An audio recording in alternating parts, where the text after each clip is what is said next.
Hello, everyone. I'm your host, Clifford Johnston. This is the Mojave Podcast transmission. It's 10:04 p.m., 5/31, 2026. Thank you guys for watching. We're going to cover a few things. This is our news segment where we go ahead and cover some news without any type of ads. And without further ado, thank you guys for joining, liking, and subscribing to the channel. And if you would like to support the channel, go ahead and press the share button and share it to your family and friends. It helps the channel tremendously.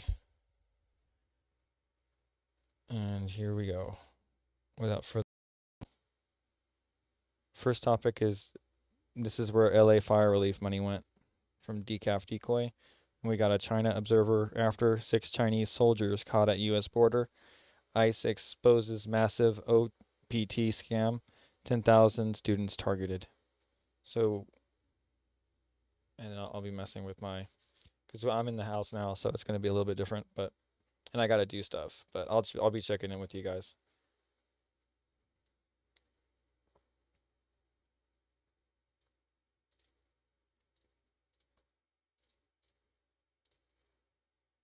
Without further ado, thank you for watching, and we're going to begin.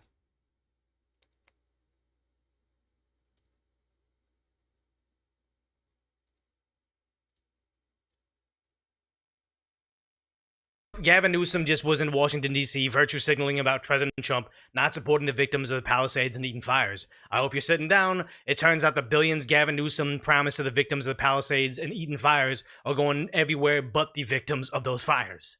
This is where nearly $14 million of the state's relief money for the victims of the Palisades and Eaton fires was spent.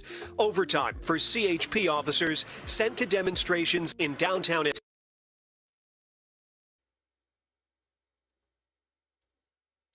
Sorry about that. I went ahead and I bumped up the FPS to 50 because he's actually shooting at 60, which is going to help with the stream upload speed. So here you go.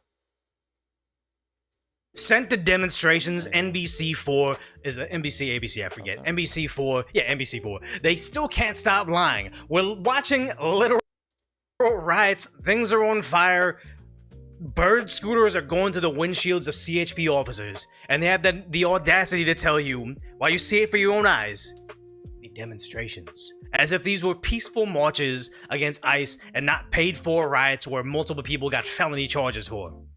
LA, where protesters marched against immigration protesters. enforcement. These don't seem like Operation. Telling you right now, this guy doesn't look like a protester. These look like rioters in black bloc, but by all means, they still got a narrative to push. According to this memo, the Department of Finance in June 2025 used some of the fire money for law enforcement unrelated to the fires. And how is this even legal? Like, I understand it's become so commonplace for things to be like funds to be misattributed somewhere else, but at what point in time do we demand people go to prison for essentially stealing money? Or isn't the literal definition of embezzlement where if my business gave me $1,000 to go buy a laptop for the business and I turned around and said, I'm gonna spend this on a new pair of Jordan sneakers? Isn't that, like, don't you go to jail for that? How come they don't? But diverting the relief money for crowd control was pre-authorized by state lawmakers. By state lawmakers, aka Democrats. The Democrats said it's okay for us to steal, so that's fine. Depends on what the fund they actually put it in, likely the general fund, but why would they take the fire relief money and 2.5 fire relief money and put it in general fund? Because remember, when Donald Trump came to California, Newsom tried to shake his hand in a really awkward way. Karen Bass lied out her ass about how, we're going to cut all the red tape today. Still hasn't happened over, 2 years later now?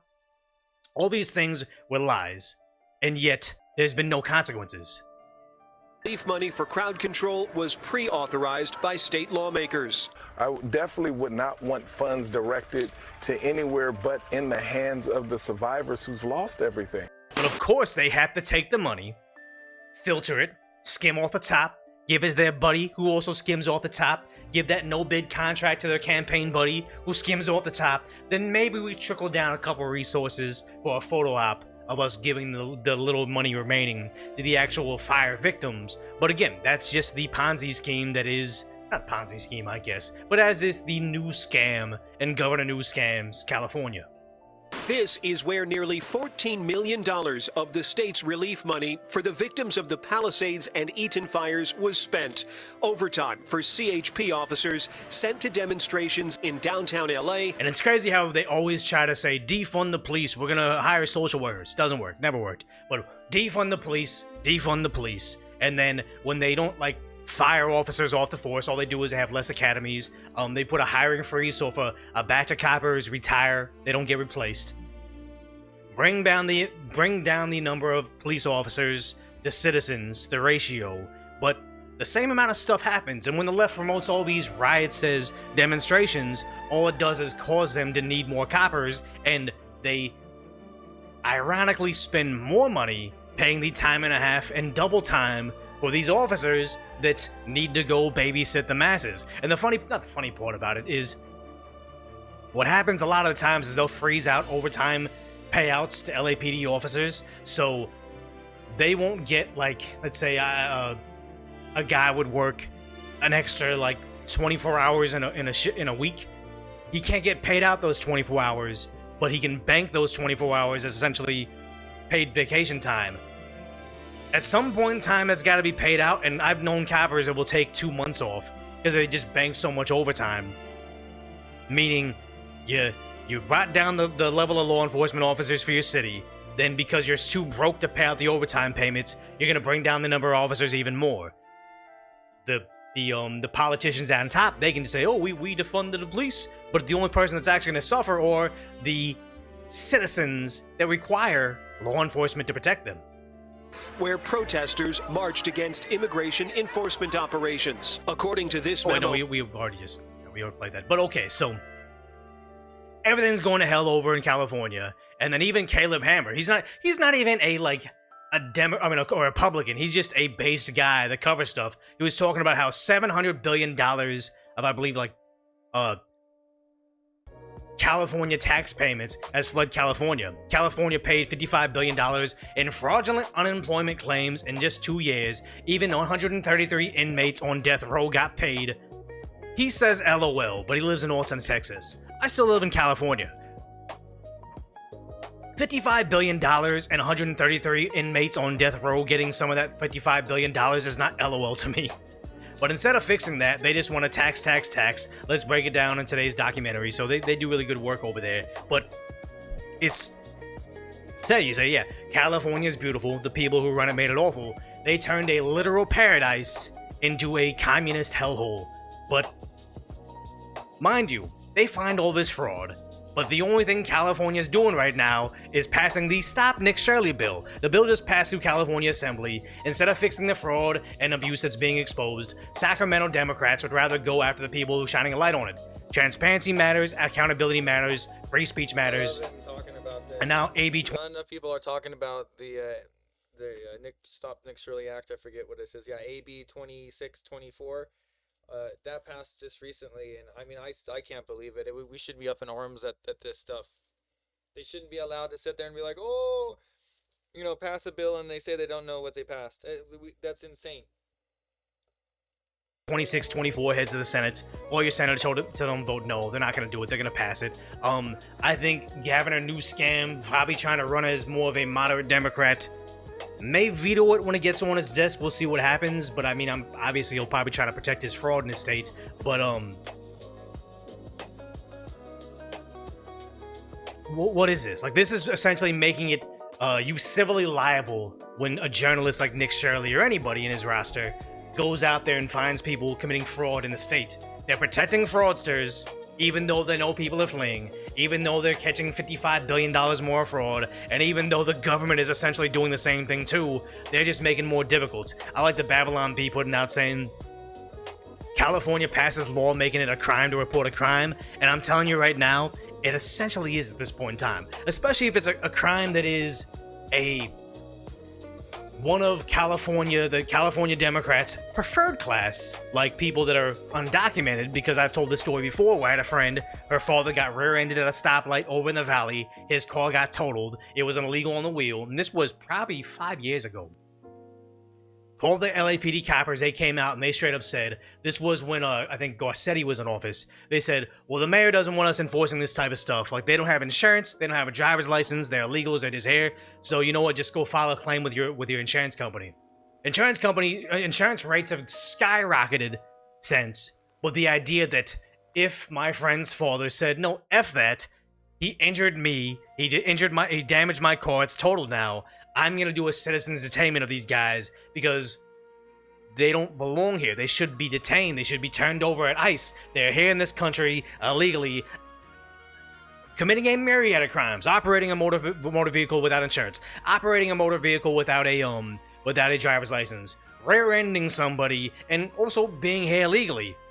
A lot of stuff going on there. If he decided I'm gonna commit a citizen's arrest, give me a PPA form, I'll detain him. I'm sure if he tackled that guy and cuffed him up, the LAPD coppers would have arrested him for saying, hey, we told you to let him go.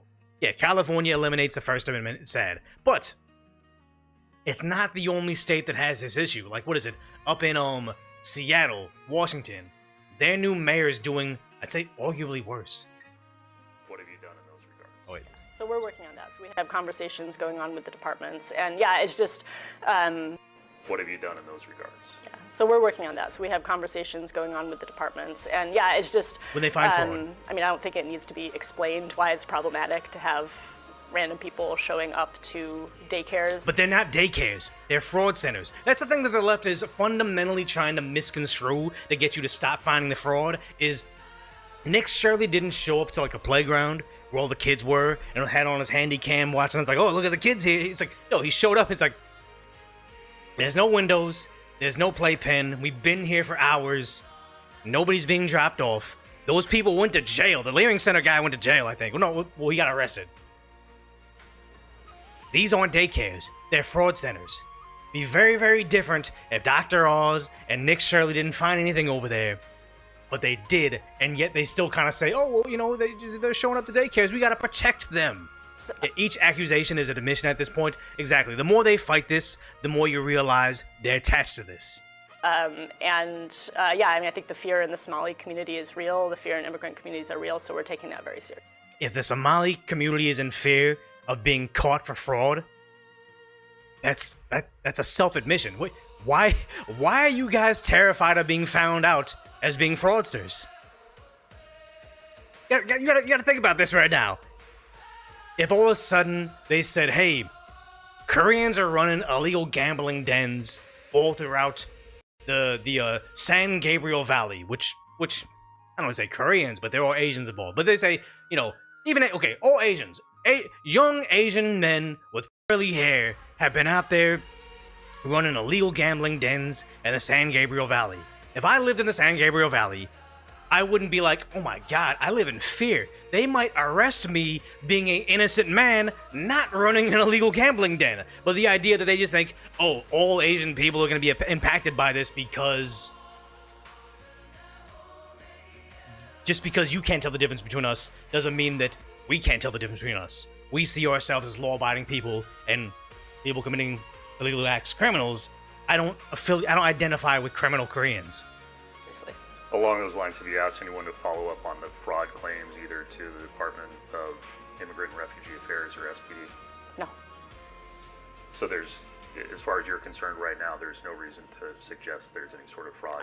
This whole issue is not really about fraud, right? It's about dividing and conquering. And here's the thing, you said the person that got the longest prison sentence was a white woman. I don't care if it's the white woman that got the longest prison sentence. To my understanding, she was the one that was the head of the Feeding Our Future fraudster, but didn't she have another fraud she was doing earlier, came out and do another one, if I'm not mistaken. But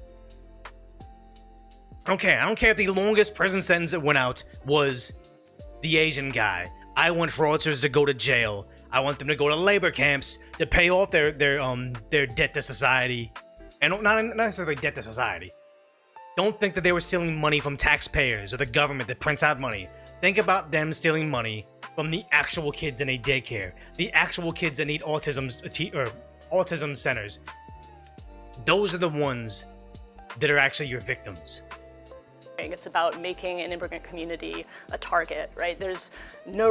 If, again, Nick Shirley didn't kick down the door and say, find me the people from Somalia. It just so happened, whenever he looked online and said, hey, this place says they got 100 kids learning at this Leering Center, I don't think they're there. If every single time he went to a center and found Somalians, that's just something that incidentally happened. He didn't say, let me go find the Somalian people, and then just found fraud there. The same thing with Dr. Oz, where he was going up and down Sherman Way over in the Valley. As someone that worked in the Valley, I'll tell you right now, Sherman Way in the Valley is like the biggest strip of like carpet shops, cell phone shops, healthcare clinics, and just rundown places with like gated parking lots that it's like, you got 20 businesses here and like 20 parking spots. None of this makes sense, but it's like, if it just happened to be people from the Armenian community, people from the Russian community, so be it. We're just looking for fraudsters. Oftentimes, people build these little communities like Koreatown of all Koreans, Japantown, historic Filipino town in downtown. Like, they just kind of congregate in somewhere. If you happen to find fraud in that spot, it's likely going to be more of them. Doesn't make you racist, doesn't make you targeting a minority, doesn't make you targeting immigrants. It just makes you someone that wants the law to be enforced. And if you are saying you don't want the law to be enforced and you're calling it racist, makes me feel like you are at the bottom of it. Actually, not at the bottom of it. You're at the top of it. You are the person at the top of the fraud ring, in my opinion. Reason to assume based on the identity of a daycare operator that their small business is doing anything wrong. What have you done in those regards? Yeah. I would love for someone working in government to tell me how it's possible for dozens of hundreds of employees to overlook billions of dollars of obvious fraud for years. One, they weren't checking. And two, I think it was because this was not something on accident. I think this is something that happened on design. I think it was something that they build these things saying, aren't you guys thinking the kids? Think of the children. Think of feeding them. It's something that they built so it'd be undeniable. Something like autism care, hospice care for sick old people, feeding our future, feeding the kids. During COVID, they got sent home from school, so they were reliant on government-provided lunches. Now let's provide you with food at home while you're learning remotely. Things that nobody's gonna vote against. Like, I see stuff like that on the ballots, and I'm like, okay, no to building a new freeway, no to building a new road, no to building a new civic center, whatever in my city. Get a new baseball diamond for the for all elementary schools, and all it does is a 0.1% tax on sales. Okay, cool. I can be on board with that. Most Americans want our future to be funded. But then once the fraudsters say that, oh, we can hide behind this. We can almost like, we can have our fraud factory underneath the playground. Nobody's gonna stop us there. And it's like, that's because they're predatory. It got built into it. They were a part of it, and I think that Tim Walz should be in prison over this. They're either incompetent on it or just lazy, which fits incompetence. I think equal parts incompetent and also shady. Like, who's that guy? Kenneth Mejia. He's a LA City comptroller. I don't really like the guy, but I do appreciate the fact that he's finding a lot of fraud, a lot of bad stuff happening. I have never seen more hit pieces on a comptroller. Chat, does anybody here actually know what a comptroller is? Like, why or no? Do you know? But the thing is, like, a comptroller is just a guy that's like a big accountant for the city, at least in my understanding. There are so many hit pieces on him, like, oh, he was saying adult inappropriate things to female employees, this and that, and I'm like, okay, this would be a big scandal, but I'm like, how come it's only coming after this guy that's finding fraud, and right after LA tried to eliminate his position? Every city needs a comptroller. Like, why would you think it doesn't need that? But the simple fact that only now all of a sudden they're finding all these allegations against him. Again, don't know the guy. Could be very valid, but I just find it interesting that there's lots of misuse, lots of fraud, lots of disgusting people in government, and the only one I'm seeing commercials for is the guy that's looking into fraud. On the southern border of the United States, there have been new sightings of Chinese illegal immigrants. On the night of May 26, U.S. Border Control and the Texas Department of Public Safety carried out a joint operation in Maverick County, Texas. They caught 12 people crossing illegally on a private ranch near Eagle Pass, including 6 Chinese nationals. On May 27th, Chris Olivares, a spokesperson for the Texas Department of Public Safety, posted on X that all 6 Chinese migrants were wearing camouflage and tried to use the terrain to evade authorities. Photos show several U.S. officers entering the ranch late at night to carry out the operation. The camouflage sparked speculation online. Some commented, "Why are these Chinese people crossing our border in military gear?" These individuals are not your typical border crossers. Young Chinese adults entering the U.S. in tactical gear have raised serious national security concerns. Due to their nationality and their methods of avoiding capture, authorities have classified them as foreign nationals of special interest. This incident comes amid repeated warnings about a large number of Chinese men of military age crossing illegally. Questions arise about their intent. Are they scouts, saboteurs, or part of a larger infiltration strategy? Authorities and commentators believe this could involve more complex motives, including avoiding patrols, gathering intelligence, or other non-migration purposes. In recent years, the rise in Chinese illegal crossings has alerted both federal and local authorities. President Trump has long warned that the border must be completely secured. These camouflaged Chinese migrants are seen as a clear reflection of the border crisis. In a recent case, ICE recently exposed large-scale OPT fraud, which refers to the Optional Practical Training Program. This affects over 10,000 international students and shocks the study abroad community. On April 10th, in downtown Jersey City, several ICE agents approached a young Asian woman, detained her, and took her into a vehicle. Video shows the woman in everyday clothing, walking on the street, offering no visible resistance. The arrest took just over a minute. Reports indicate her name is Junyuan Wang. She is an international student currently on OPT. U.S. authorities have not officially confirmed the details, but ICE records show she is being held at the Delaney Hall Detention Facility in New Jersey. Some reports suggest she recently graduated, but the exact graduation date and OPT validity are disputed.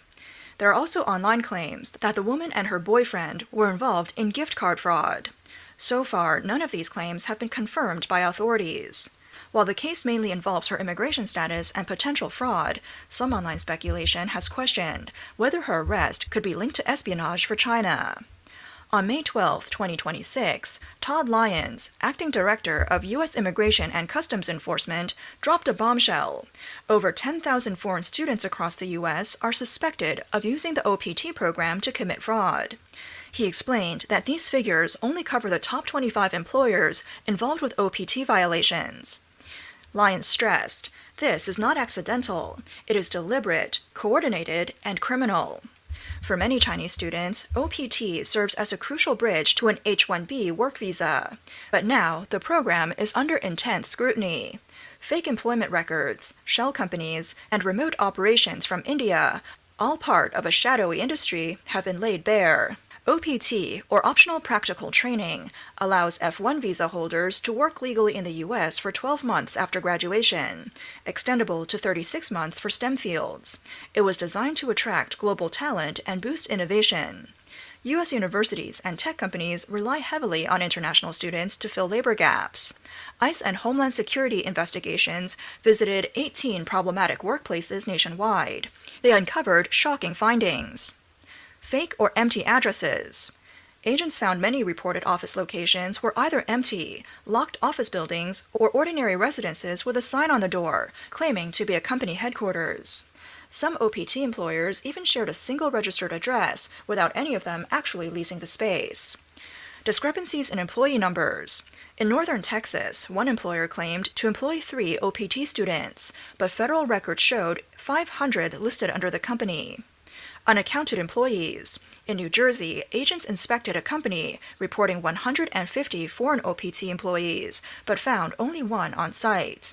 The employer could not explain the whereabouts of the other 149. investigators found that some OPT students were actually being managed remotely by staff in India.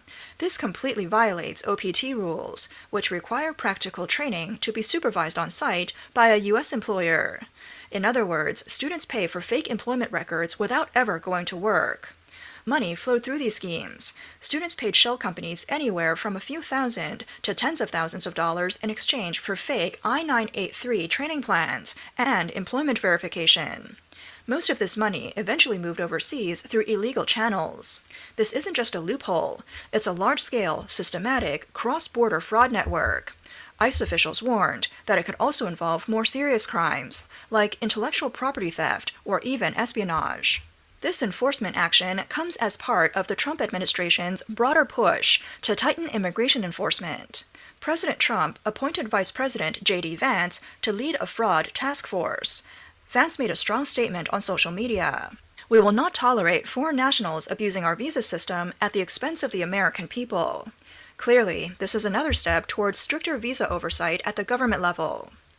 By 2024, the number of international students approved to work in the U.S. under OPT reached 418,000, with about two-thirds from India and China.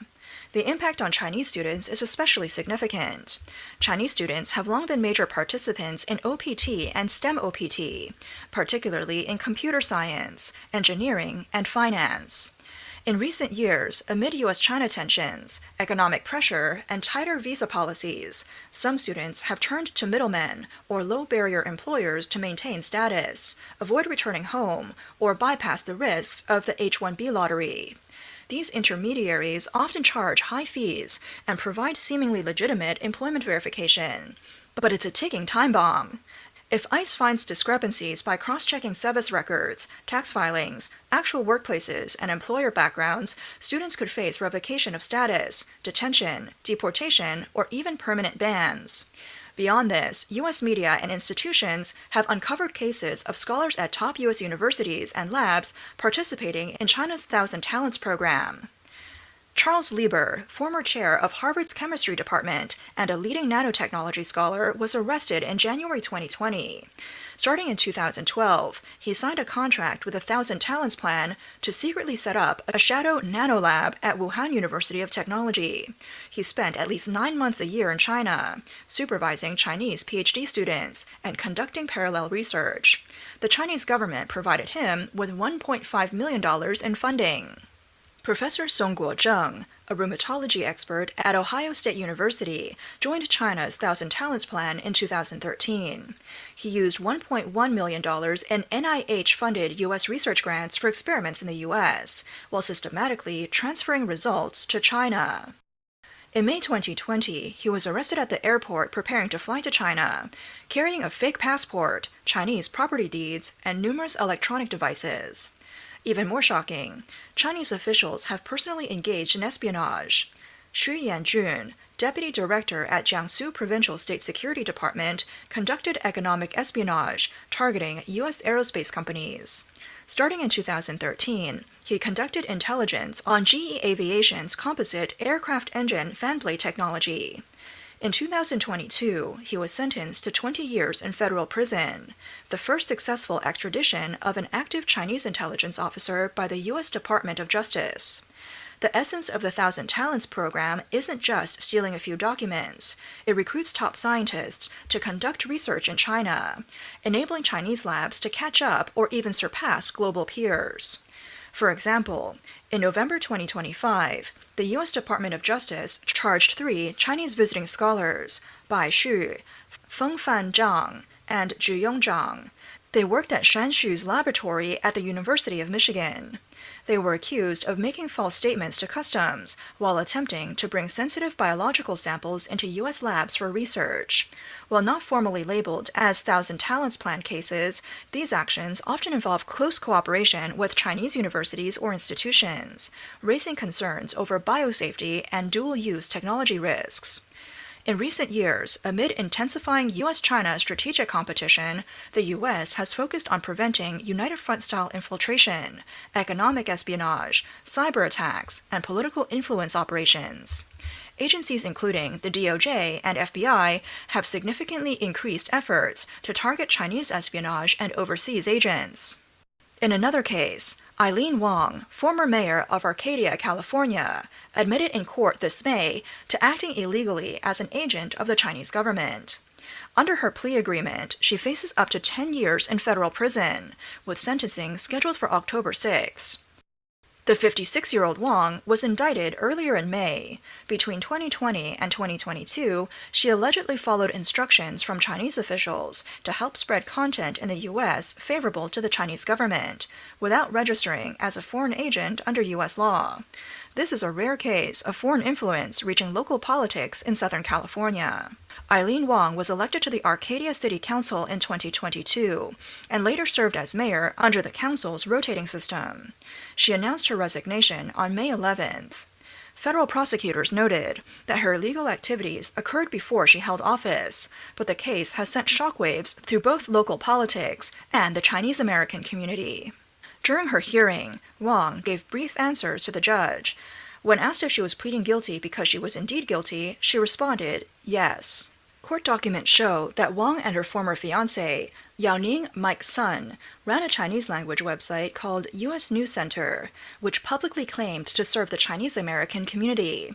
Prosecutors said the two actually published articles under the direction of Chinese officials and reported back metrics on readership and publication outcomes.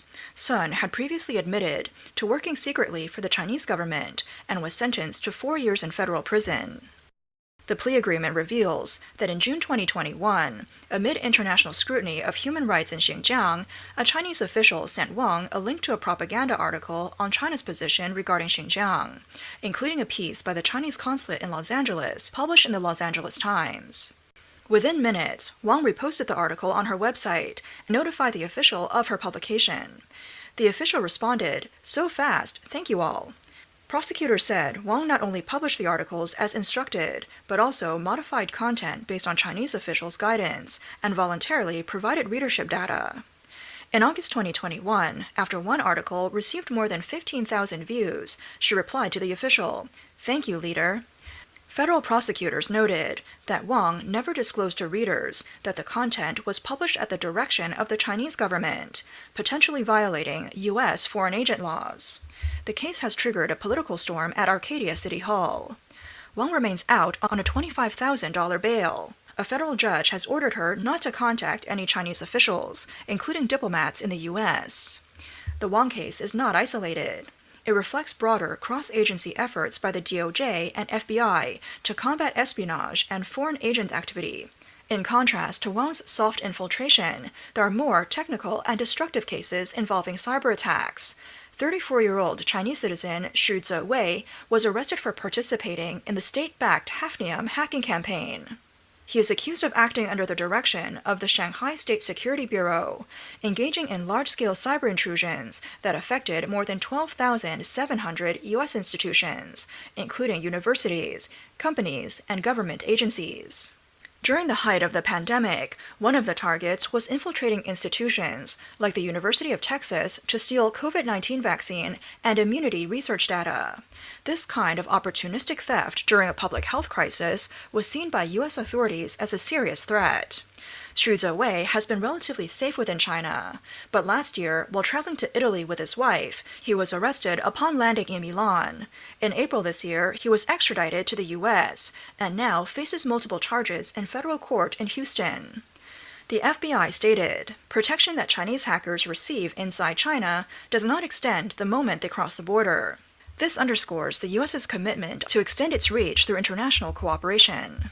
Together, these cases illustrate the contours of the current U.S. security strategy towards China, from local politicians' propaganda activities to covert cyber theft, and broader risks related to technology transfer and talent movement.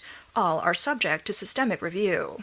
FBI counterintelligence repeatedly emphasizes that the Chinese government and its agents use multiple channels to influence U.S. public opinion, policy, and critical technologies.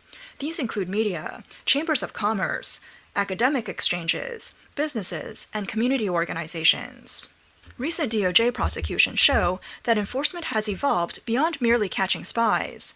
Authorities now aim to dismantle the entire ecosystem, targeting intermediaries, freezing assets, sanctioning entities, extraditing suspects, and publicly sharing cases to create deterrence. Strengthening the U.S. strategy towards China aligns with the Trump administration's America First and border security priorities.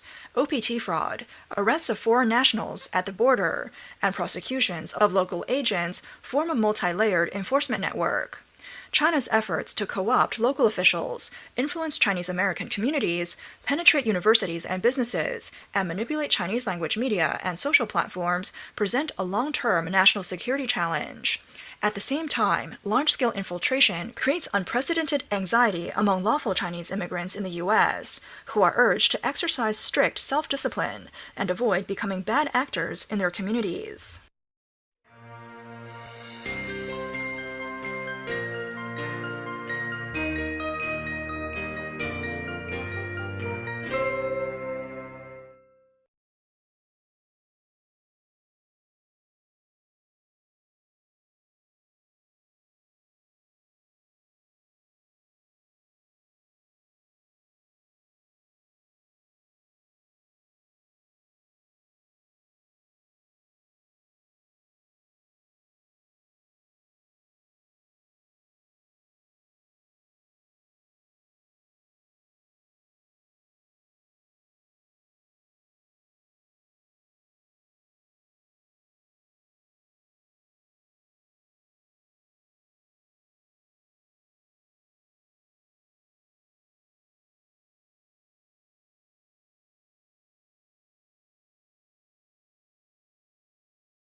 Right now, we're looking at a story so outrageous it sounds like a rejected Hollywood script, except federal investigators say it was real. A former senior CIA official is now sitting in jail after agents reportedly found 303 gold bars, roughly $2 million in cash, dozens of Rolexes inside his Virginia home. Let that sink in. Not a cartel kingpin, not a sanctioned oligarch, a man trusted at the highest levels of America's intelligence system. And if he really pulled this off for years while waving it away as work-related expenses, then the question is no longer what he stole. The question is who inside the system let this happen. I'll tell you why this matters.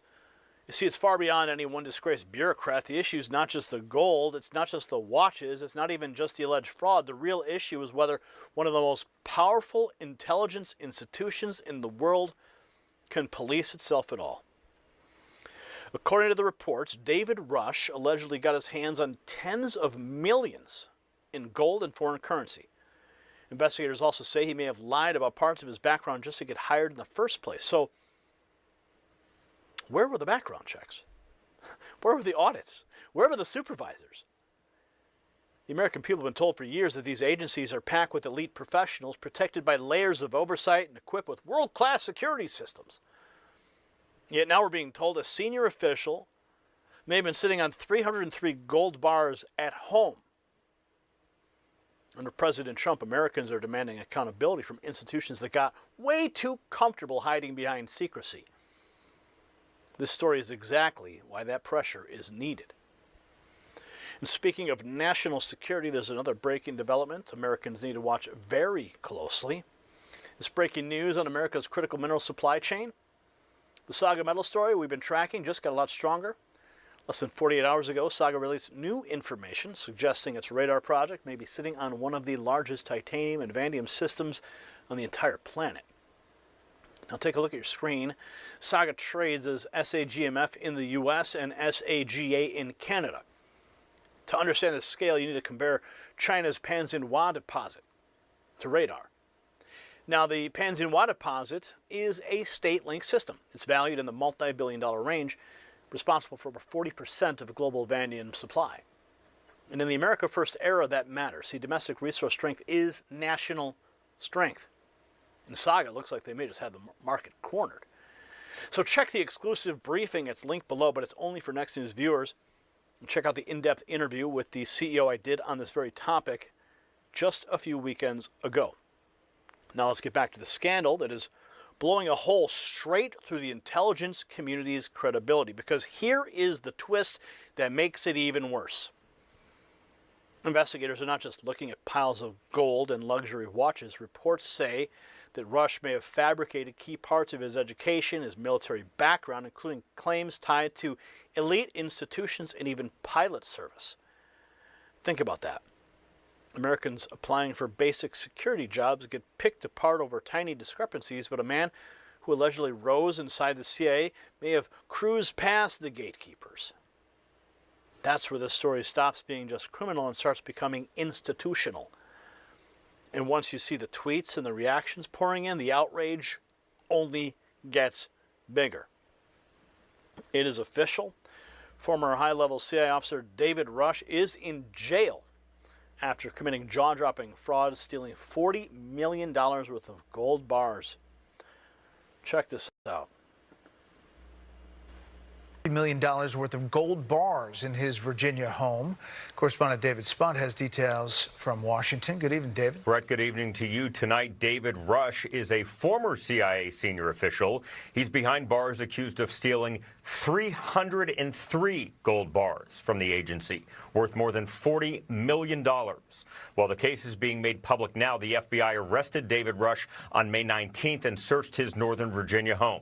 In addition to the gold, authorities say they found approximately $2 million in currency and approximately 35 Rolex watches. It's unclear what Rush did specifically for the CIA, but according to the affidavit, between on or around November 2025 through on or around March 2026, Rush made several requests to the United States government to obtain a significant quantity of foreign currency and tens of millions of dollars in gold bars for work-related expenses. Rush received the currency and gold bars. Now, the document goes on to allege Rush lied about some of his education while applying for a job with the CIA. Authorities say the deceit goes back to 2009. It's unclear how he was not caught sooner, but we expect more to come out in a trial.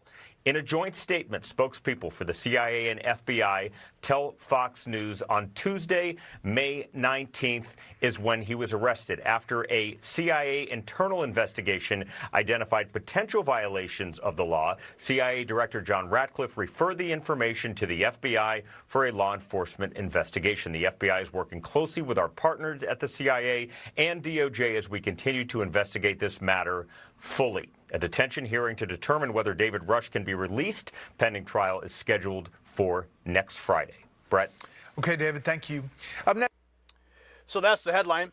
303 gold bars, $2 million in cash, 35 Rolexes sitting in a former CIA official's home. New York Post covering it. Why ex-CIA officer David Rush 40 million gold bar case could point to a large-scale cover-up as expert reveals painstaking vetting process. Yes, it does get even worse. A former senior CIA official has been arrested after FBI agents found hundreds of gold bars worth over $40 million in his Virginia home. According to court documents, David Rush made several requests to the U.S. government to obtain the bars for work-related purposes over the past year. Along with the gold bars, FBI agents also uncovered about $2 million and 35 luxury watches, many of them Rolexes, in the former official's home. Rush has also been accused of lying about his education and military service when applying for his CIA position, and of fraudulently taking military leave worth thousands of dollars in pay. According to the charges, Rush told his employers that he had been a thesis advisor at the Air Force Institute of Technology and a pilot for the Navy, neither of which were true. The former CIA official has been arrested and is being held in detention until his hearing later this week. So it wasn't just about stolen gold. He's accused of faking key parts of his background. OC&I was not working as designed, but Tulsi was making out great progress sorting it out. Putting the CIA in charge is not the best idea given their track history of the news about one of their own with 40 million in gold bars at his home. PDB podcast even covered it. How do you find $40 million of gold, 303 bars of gold? I believe they're 2.2 pounds. 35 Rolexes, okay? $2 million of cash. And this is not a regular CIA officer. This is a senior CIA officer that has to go through background check. Claimed he went to Clemson University. Clemson's like, we don't have this guy's name. Claimed he went to Polytech University. They don't have his name. Claimed he was a Navy pilot. He was a Navy reservist, but he was never a pilot. Yep. All these claims, claim. How does the CIA able to check? There was a girl in the story that says, I was taking $75 from my dad and my mom that were helping me out. The CIA comes and tells me, where's the $75 coming from? It says, eventually I had to report the fact that it's coming from my mommy and my dad's bank account. They said, prove it. The girl had to show. So how is it that for $75 she got away, but the other guy, $40 million sitting? And he says, I did it because I needed it for negotiation. And some things that I'm going with, right? And what's his name, Rod? David Roth? David Rush. Like that? Rush? David Rush. So Ben Swan even covering it as well. 300 gold bars, roughly $40 million worth. Another $2 million in cash and dozens of luxury watches, all inside the home of a man who held top secret clearance inside the CIA. Tonight, the FBI have arrested that man, and the story surrounding him is so insane, it sounds like something out of a movie. The FBI has arrested a former senior CIA official after raiding his Virginia home. Again, what they found inside, staggering. Let's lay it out again. 300 gold bars, roughly $40 million worth, another $2 million in cash, and dozens of luxury watches. The man there, you see him, his name is David Rush. And according to federal investigators, Rush spent years requesting massive amounts of gold and foreign currency from the government for what he called work-related expenses. That's the explanation. Work-related expenses. Must be nice. Apparently, nobody asked too many questions, at least until now. The story gets even more bizarre, though. The government isn't just accusing this man of hiding gold. They say he spent nearly 20 years lying about who he was. Fake degrees, fake academic credentials, and a Navy career that never happened. And somehow, this man still climbed his way into the highest levels of the CIA with top secret access. So again, you're telling us the most powerful intelligence agency on Earth, the same agency that claims it needs mass surveillance to keep you safe, couldn't figure out that one of its own senior officials had a completely fake and fabricated background? Really? That's not just embarrassing. It tells you a lot about who has power inside the CIA. We should be clear here. The FBI says the current charges, they are mostly connected to fraud, to false timesheets, and to stolen government money. Also gold bars. But that almost makes the story even stranger, because if this man really did have access to tens of millions of dollars in gold bars through operations that he was managing, what exactly were those operations? And how does someone walk out of government storage with what is basically a Fort Knox starter kit without anyone noticing? Maybe they did notice. And there is a bigger story here as well. It's a bigger story than just someone who was able to steal $40 million in gold bars. We keep saying the number because it's nuts. The fact that no one thought it was strange that he was using $40 million in gold bars for clandestine operations, that tells you a lot about the CIA. The truth, these organizations operate like this all the time. And 40 million in gold bars, frankly, it's a drop in the bucket. This is how these operations and organizations work, in the shadows, operating on the edge of the law, and doing so with almost no oversight, not from Congress, certainly not from the American people, and not even from inside their own agency. There's Ben Swann breaking it down. He has been arrested. Here's CNN covering it too. New York Times is reporting on what is just a stunning arrest of a CIA official after investigators found hundreds of gold bars worth more than $40 million stashed in his Virginia home. The CIA and FBI say the arrest occurred last week after the agency alerted the FBI about potential violations of the law. And according to court documents, the official, who is identified as David Rush, asked for and received a significant quantity of foreign currency and tens of millions of dollars in gold bars for work-related expenses in recent months. When agents searched Rush's home, they found approximately 303 gold bars, each of which weighed a kilogram, approximately 2 pounds. So CNN covering it, it's all over. See, this is the moment where the story becomes bigger than David Rush. If the allegations are true, then a senior official inside one of the most secretive agencies in government allegedly accumulated movie villain wealth. Well, the system either missed it, ignored it, or failed to ask basic questions. That's why this scandal lands so hard right now, because Americans are already demanding answers on surveillance abuses, declassification fights, and the long record of intelligence community arrogance. Now comes the image that nobody can shake. 303 gold bars in a CIA official's home. See, that image tells the public something they already suspected, that elite institutions have operated for too long, as if the rules were for everybody else. The core question now is very simple. Who investigates the investigators? And can the cleanup finally begin? See, at the end of the day, this is why the America First movement keeps on winning the argument.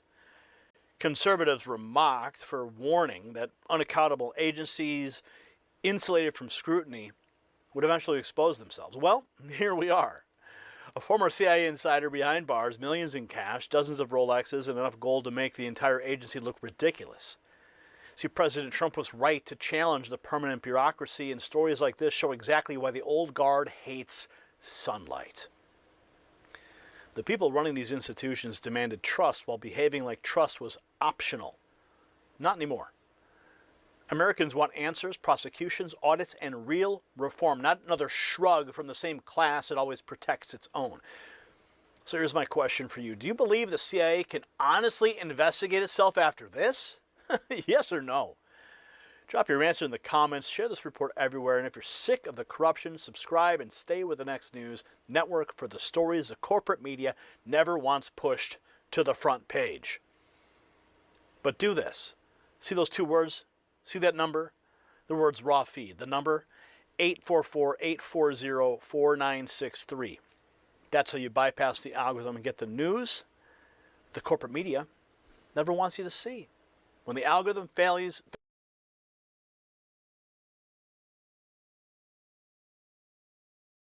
It has been nearly a year and a half since the LA wildfires raced through the Palisades and Altadena, destroying homes and neighborhoods. Thanks for joining us, everyone. I'm Carolyn Johnson. And I'm Robert Kovacic. Donations poured in to help those who lost everything. Governor Newsom promised billions of dollars to help survivors, but NBC4 Investigates has traced some of the spending, and it wound up in places you may not expect. Investigative reporter Eric Linder joins us now from the newsroom with more on what happened to all that money. Eric. Hi, Carolyn and Robert. Well, you may remember seeing Governor Newsom and a bunch of local leaders out in Pasadena in the days after the Eaton and Palisades fires, pledging a $2.5 billion relief package for fire victims. Well, now we know a lot more about all of that money, that a lot of it hasn't been used, and the portion that was distributed actually sent very little directly to fire victims. Instead, much of the spending circulated through state agencies for their fire-related work, and we learned some of the money was even diverted to pay for crowd control in last summer's protests against immigration enforcement. This is where nearly $14 million of the state's relief money for the victims of the Palisades and Eaton fires was spent. Overtime for CHP officers sent to demonstrations in downtown LA where protesters marched against immigration enforcement operations. According to this memo, the Department of Finance in June 2025 used some of the fire money for law enforcement unrelated to the fires, but diverting the relief money for crowd control was pre-authorized by state lawmakers.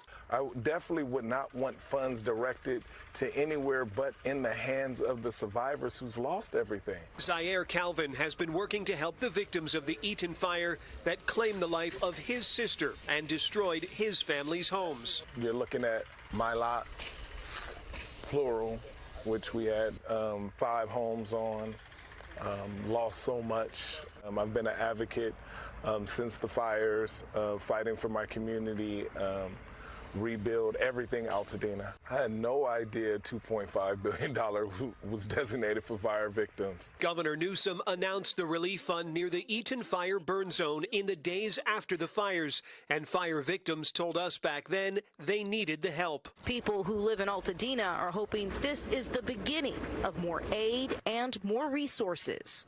I would say thank you, obviously, right? Because we need it. But we need more. The bill the governor flashed at that news conference was ABX 14, co-authored by Encino Assemblyman Jesse Gabriel. It directed the emergency money to protect health, protect the safety of persons or property, and expedite recovery. NBC4 Investigates has found that much of the $605 million spent from the fund went right back to state agencies. The latest figure from the State Finance Department shows about 75% of the relief money promised was never released by the state. I mean, $2.5 billion is a whole hell of a lot of money. And, you know, off the top of my head, I was like, no, I don't remember that at all. Nicole Vasquez is a community advocate in Altadena, helping fire survivors while also being one herself. We asked her if she remembered any fire messaging from state health officials. Do you feel like you got information from the state health department? From the state health department? I don't remember getting anything from them. That's because the spending records show it received $13 million from the relief fund. The department says it used some for air monitoring or testing and spent some making YouTube videos like this one. Cleaning soot, ash, and smoke damage from your home after a wildfire. It was posted 9 months after the fires. It's been viewed 181 times. My name is Dr. Anish Mahajan. For comparison, LA County's Department of Health produced its own videos in English and Spanish within a month of the fires. Our investigation found that a portion of the Fire Relief Fund did benefit some employers and employees directly and provided some tax relief to homeowners.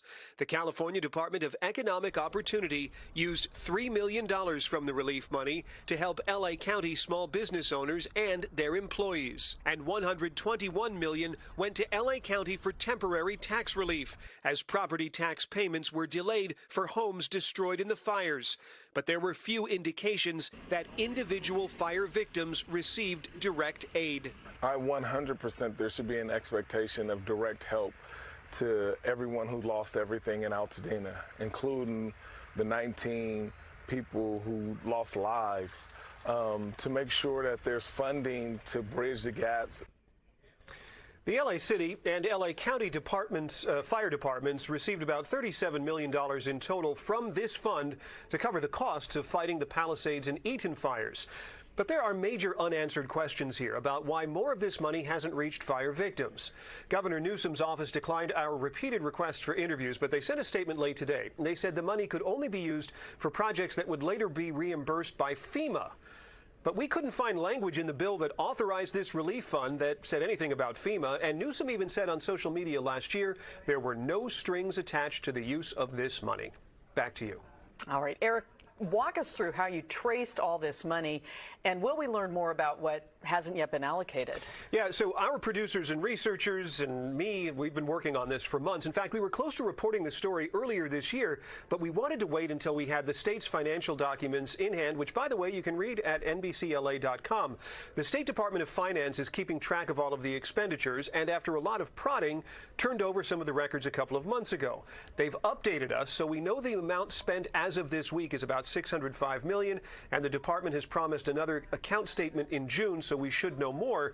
But one question we're still trying to get answered is what's going to happen to any of the unspent money, whether it could be returned to the state's general fund after a period of time, or if it will be preserved in place and given out as needs arise. All right, Eric, thank you. Great work. You got it.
So apparently a whole lot of Hollywood movies were just exposed as CIA propaganda. The truth of the matter is this is the least surprising thing in the universe. It's something I've been saying for a really long time. I do believe that one of the major purposes of new media is essentially just to psyop you into believing in a world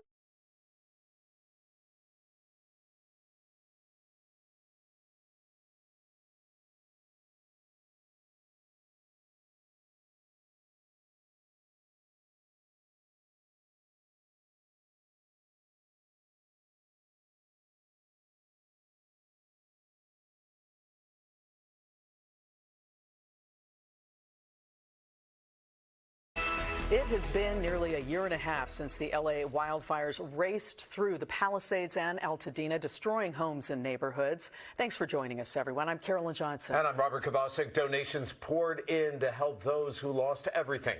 Governor Newsom promised billions of dollars to help survivors, but NBC4 Investigates has traced homes and neighborhoods. Thanks for joining us, everyone. I'm Carolyn Johnson. And I'm Robert Kovacic.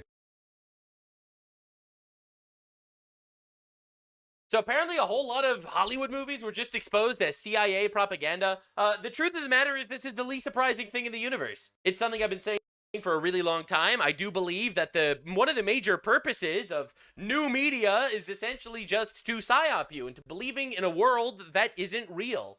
You know, a world of infinite genders and a world of the girl boss, where actually being super happy is when a woman unlocks her true power and sprays period blood on her opponent or something to destroy him. You know, something like that, or whatever Hollywood's telling you these days. You know, manufacturing infinite wars, stuff like that. So I'm excited to see the actual info this time. Moon made a video on it. There's a version of your favorite films and TV shows that you weren't allowed to see. Scripts were rewritten, scenes were cut, endings were changed, and characters were altered. They stamped top secret on the top and the bottom and the sides in the margins of every single page. And I said, guys, this is not top secret. This is a Hollywood movie. It's already on video. It's done. I'm talking children's animations with rewritten endings, comedy films you've never heard of with deleted scenes, superhero franchises built in secretive contracts, and a screenwriter who tried to tell the— Look, dude, I'm just gonna say it. There's way too many gay things going on. It's everywhere. I'm telling you, bro, the gay people would watch the same movies if they were straight guys, right? We do not need to pander that hard to make them happy, unless it's a worldview that they're trying to push on you. wrong story and was found dead with both hands missing. Wait, what? It's not an accident. Wait, what? That every Hollywood movie about the CIA is pro-CIA. Yeah, this has been running since the 1940s. I didn't even think of that. Yeah, true. That's pretty funny, isn't it? What started with Walt Disney producing propaganda shorts for the military has now evolved into a formal permanent operation, one that now reaches into the biggest franchises on the planet, and it hasn't stopped expanding from there. When John Kiriakou, a CEI whistleblower who went to prison for but he's kind of retarded. Like, I've seen some clips of him saying some pretty weird shit. Exposing the torture program was asked on the Diary of a Like, he's currently under the payroll from the official Russian state. Like, he is getting Russian funding for his podcast. This is confirmed. This isn't like a conspiracy. That's actually true. CEO, how the agency would hypothetically design an influence campaign. This That doesn't mean the things that he says are wrong, necessarily. I'm just saying. Was his answer. You would have to have a goal that would be specific enough that you could actually track the progress to it. It has to be a message. You've got to be able to get a specific, well-honed message out there. And the message can be anything. It could be, you know, love the CIA, we're the good guys. It could be support the overthrow of the Iranian government.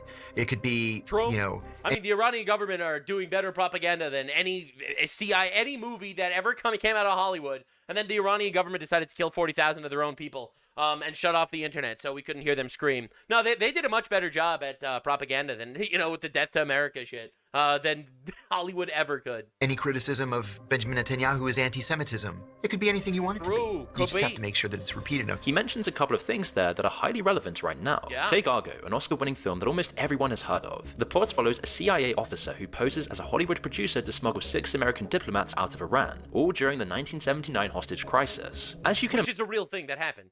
imagine, the CIA is unambiguously the hero. There's barely a single mention of the CIA's overthrow of Iran's democratically elected government, or the installing of a dictator who ruled with a secret police force trained by the CIA. And given the current conflict in Iran, you could reasonably argue that the public's understanding of who Iran is and how he got there was influenced in part by films exactly like this. During filming, Affleck visited CIA headquarters multiple times, sat in round tables in the director's conference room, and even emailed the agency promising to do the agency proud. The CIA had actually been promoting the Argo No shot! We got an email of the guy in Hollywood being like, oh, we're gonna make you guys look sick. Bro. As a suggested movie plot on their own website years before the film was made, and even thanked Affleck publicly on Twitter for the film. Affleck said this when interviewed as part of the press tour. Are there many actors in Hollywood who also moonlight as agents, do you think? I think there are probably quite a few, yes. I think probably Hollywood is full of CIA agents, and we just don't know it. But Argo's only the surface, and you'll be shocked about where exactly the strategy operates in Hollywood. The films it touches. Oh yeah, all communism is good. All communism is great. It's never the fault of the minority that committed the crime, God forbid. And how smart it truly is. Take the original script for the Hulk. The canon storyline, as per the comic, involved Bruce Banner being transformed after a US military program gone wrong. It also included dialogue referencing Operation Branch Hand, a real program that sprayed roughly 20 million gallons of chemical herbicides, including Agent Orange over Southeast Asia, poisoning a possible 4 million people. Both details were removed purposefully by CIA advisors. This is according to leaked files. That's fucking weird. They changed the source material to make The CIA looked better. Oh boy. By the conversation. Oh, they then boy. changed the origin story to a lab experiment gone wrong instead because they couldn't risk anti-government sentiment in a franchise of this size. In the Transformers films, a Pentagon liaison inserted specific dialogue instead of removing it. In one scene just after American troops had been attacked by a Deception robot, he added the line "Bring 'em A Decepticon. Oh my god. home" to reinforce US military values. Numerous superhero films, including practically Yeah, the but that's a real thing. Like, we do have... Look, man, I'm going to say unapologetically, I love our military, and I think our soldiers are fucking heroes. All right, I'm going to say that unapologetically. However, I do think that our intelligence agencies, they try to fight for the greater good, but or at least they claim they do. But I think that they do some horrible, evil shit. I'm going to be upfront with my opinions here. entire Marvel Cinematic Universe. Look, we saw what happened with the pilot that was downed in Iran, where we literally went on complete radio silence for 2 days to rescue him, and thank God we did. Like, we live in a country that, thank God, is awesome. The greatest civilization ever known. And yes, we lost a couple $1 million of equipment by rescuing that man. A new helicopter that we lost could be replaced in a year. But you know what can't be built in a year? The values of no one gets left behind. That is a value system that took 250 years to build. Thank God. Which is the single biggest franchise in history, were all built on this from the ground up. Captain Marvel was granted full Air Force support. The Air Force was advertising the film on social media before Marvel had even started marketing it. Captain Marvel and Black Panther were both used directly in recruitment campaigns. Oh yeah, but those were... yeah, because they were targeting women and black people, not white guys. Right? Very obviously. The result was a documented spike in female applicants to the Air Force. Right. Let's be real here. Is that good? No. No, it's not. All right, listen, I'm just being real here. I don't think we want to use government propaganda to propagandize women specifically into thinking that they can be the girl boss that militarily is superior and can save the country.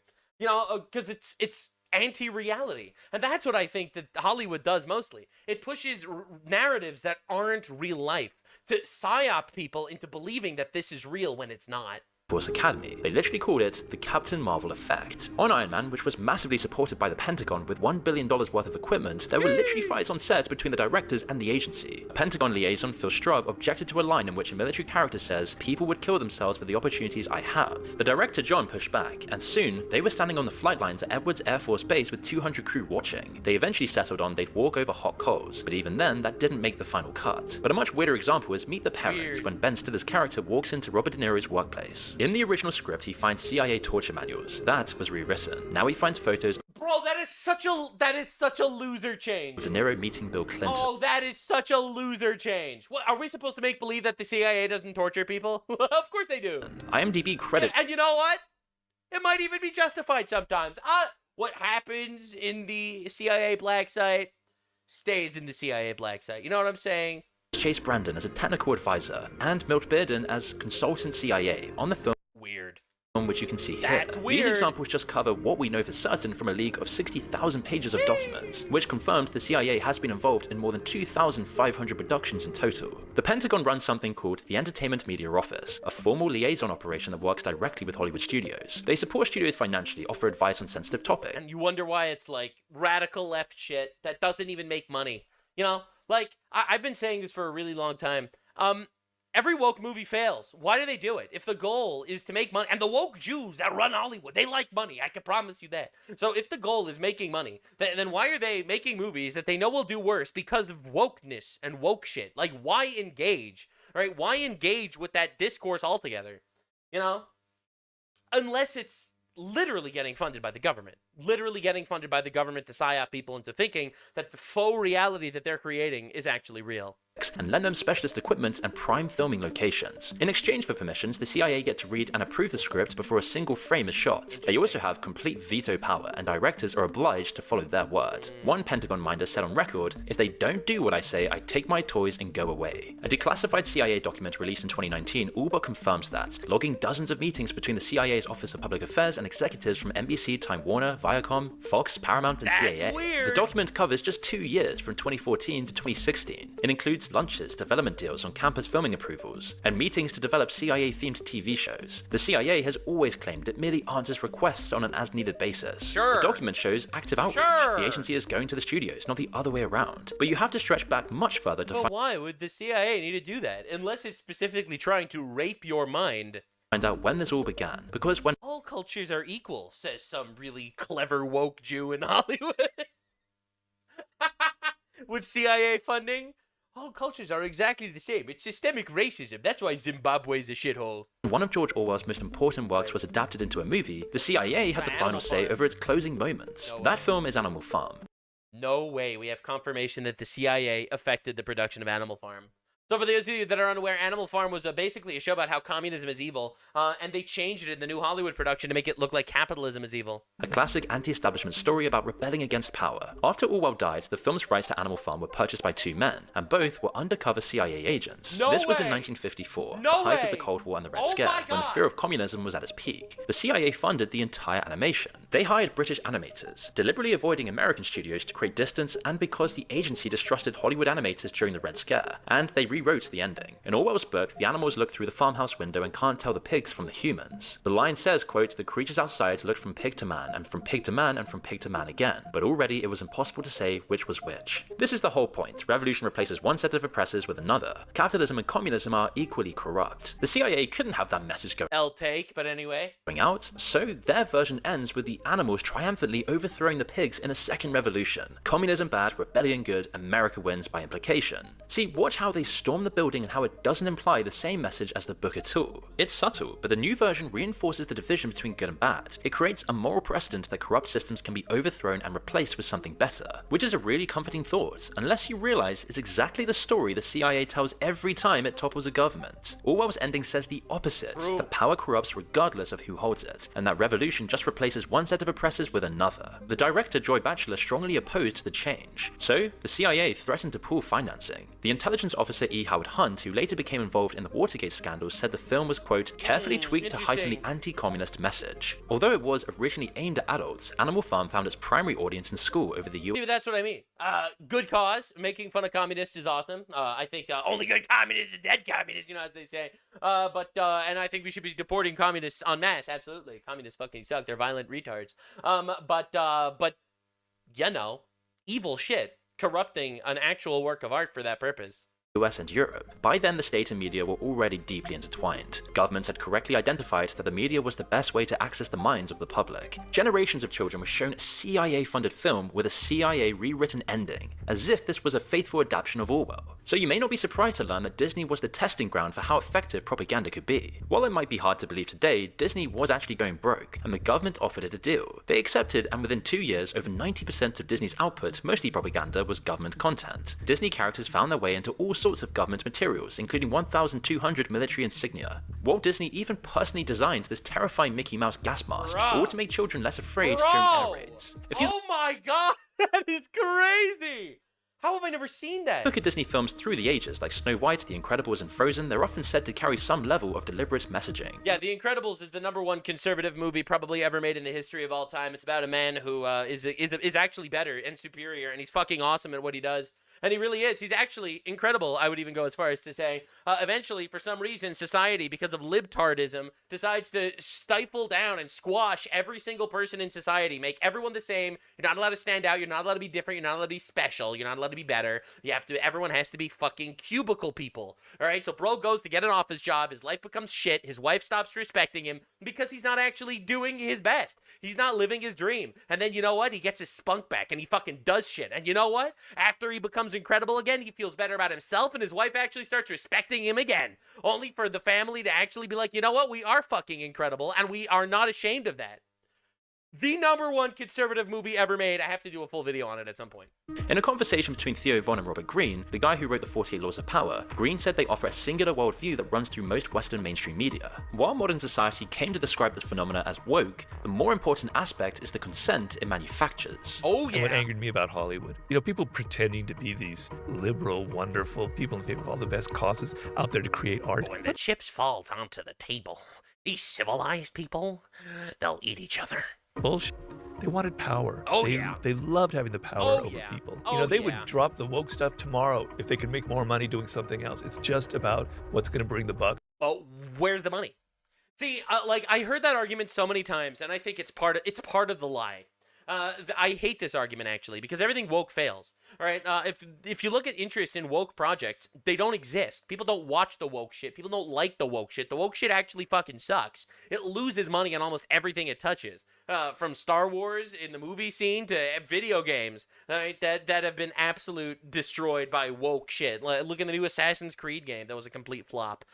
So, in my opinion, I agree they like money, but wokeness isn't bringing them money from consumers. It's giving them fake approval ratings and fake incentives because they're getting money from the billionaire super NGOs. All right, maybe even from the CIA or the government to promote this slop. All right, and the reality is, I think people fall for it, that they're just doing it for money, and therefore they're going to do something that appeals to the most people. They'll create the goy slop. I think the goy slop is funded by the government.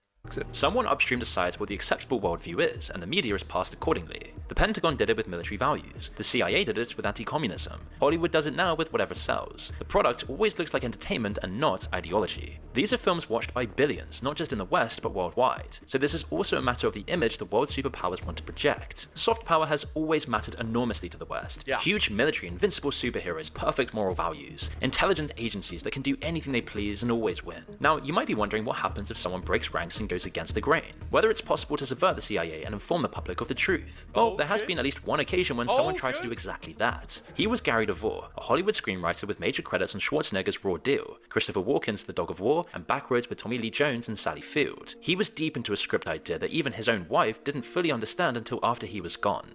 When I first moved in with Gary, he said to me, "Don't be alarmed if you get a call from a person from a government agency. Just take their name down and their number and don't be worried about it." In the first 4 years, there were 2 calls. And then, not too long before he actually disappeared, there were several from the CIA at Langley. It was called The Big Steal, set during the US invasion of Panama. A friend of his, Hollywood director John Irvin, had lunch with Gary a few weeks before he disappeared. He could tell that something was off. He was troubled. Something was bothering him.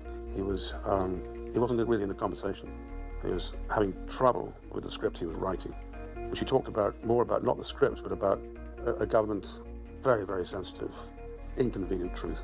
He was speaking more as a journalist than he was as a screenwriter. He was talking as an investigator. A researcher who later investigated the case, called Dr. Matthew Alford, eventually uncovered what Gary had found, and it's really dark.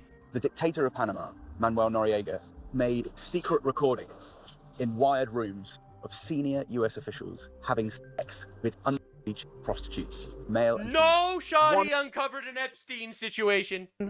British newspaper commented on this, and the story was then buried.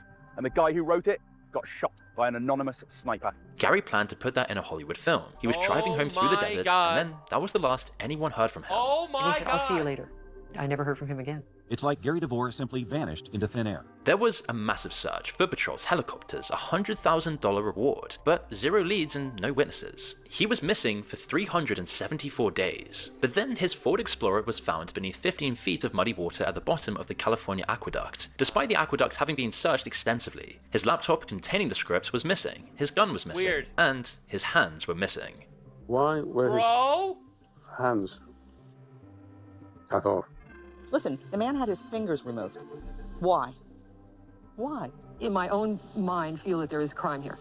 I do not feel that my husband drove off of this bridge. Within a week of What?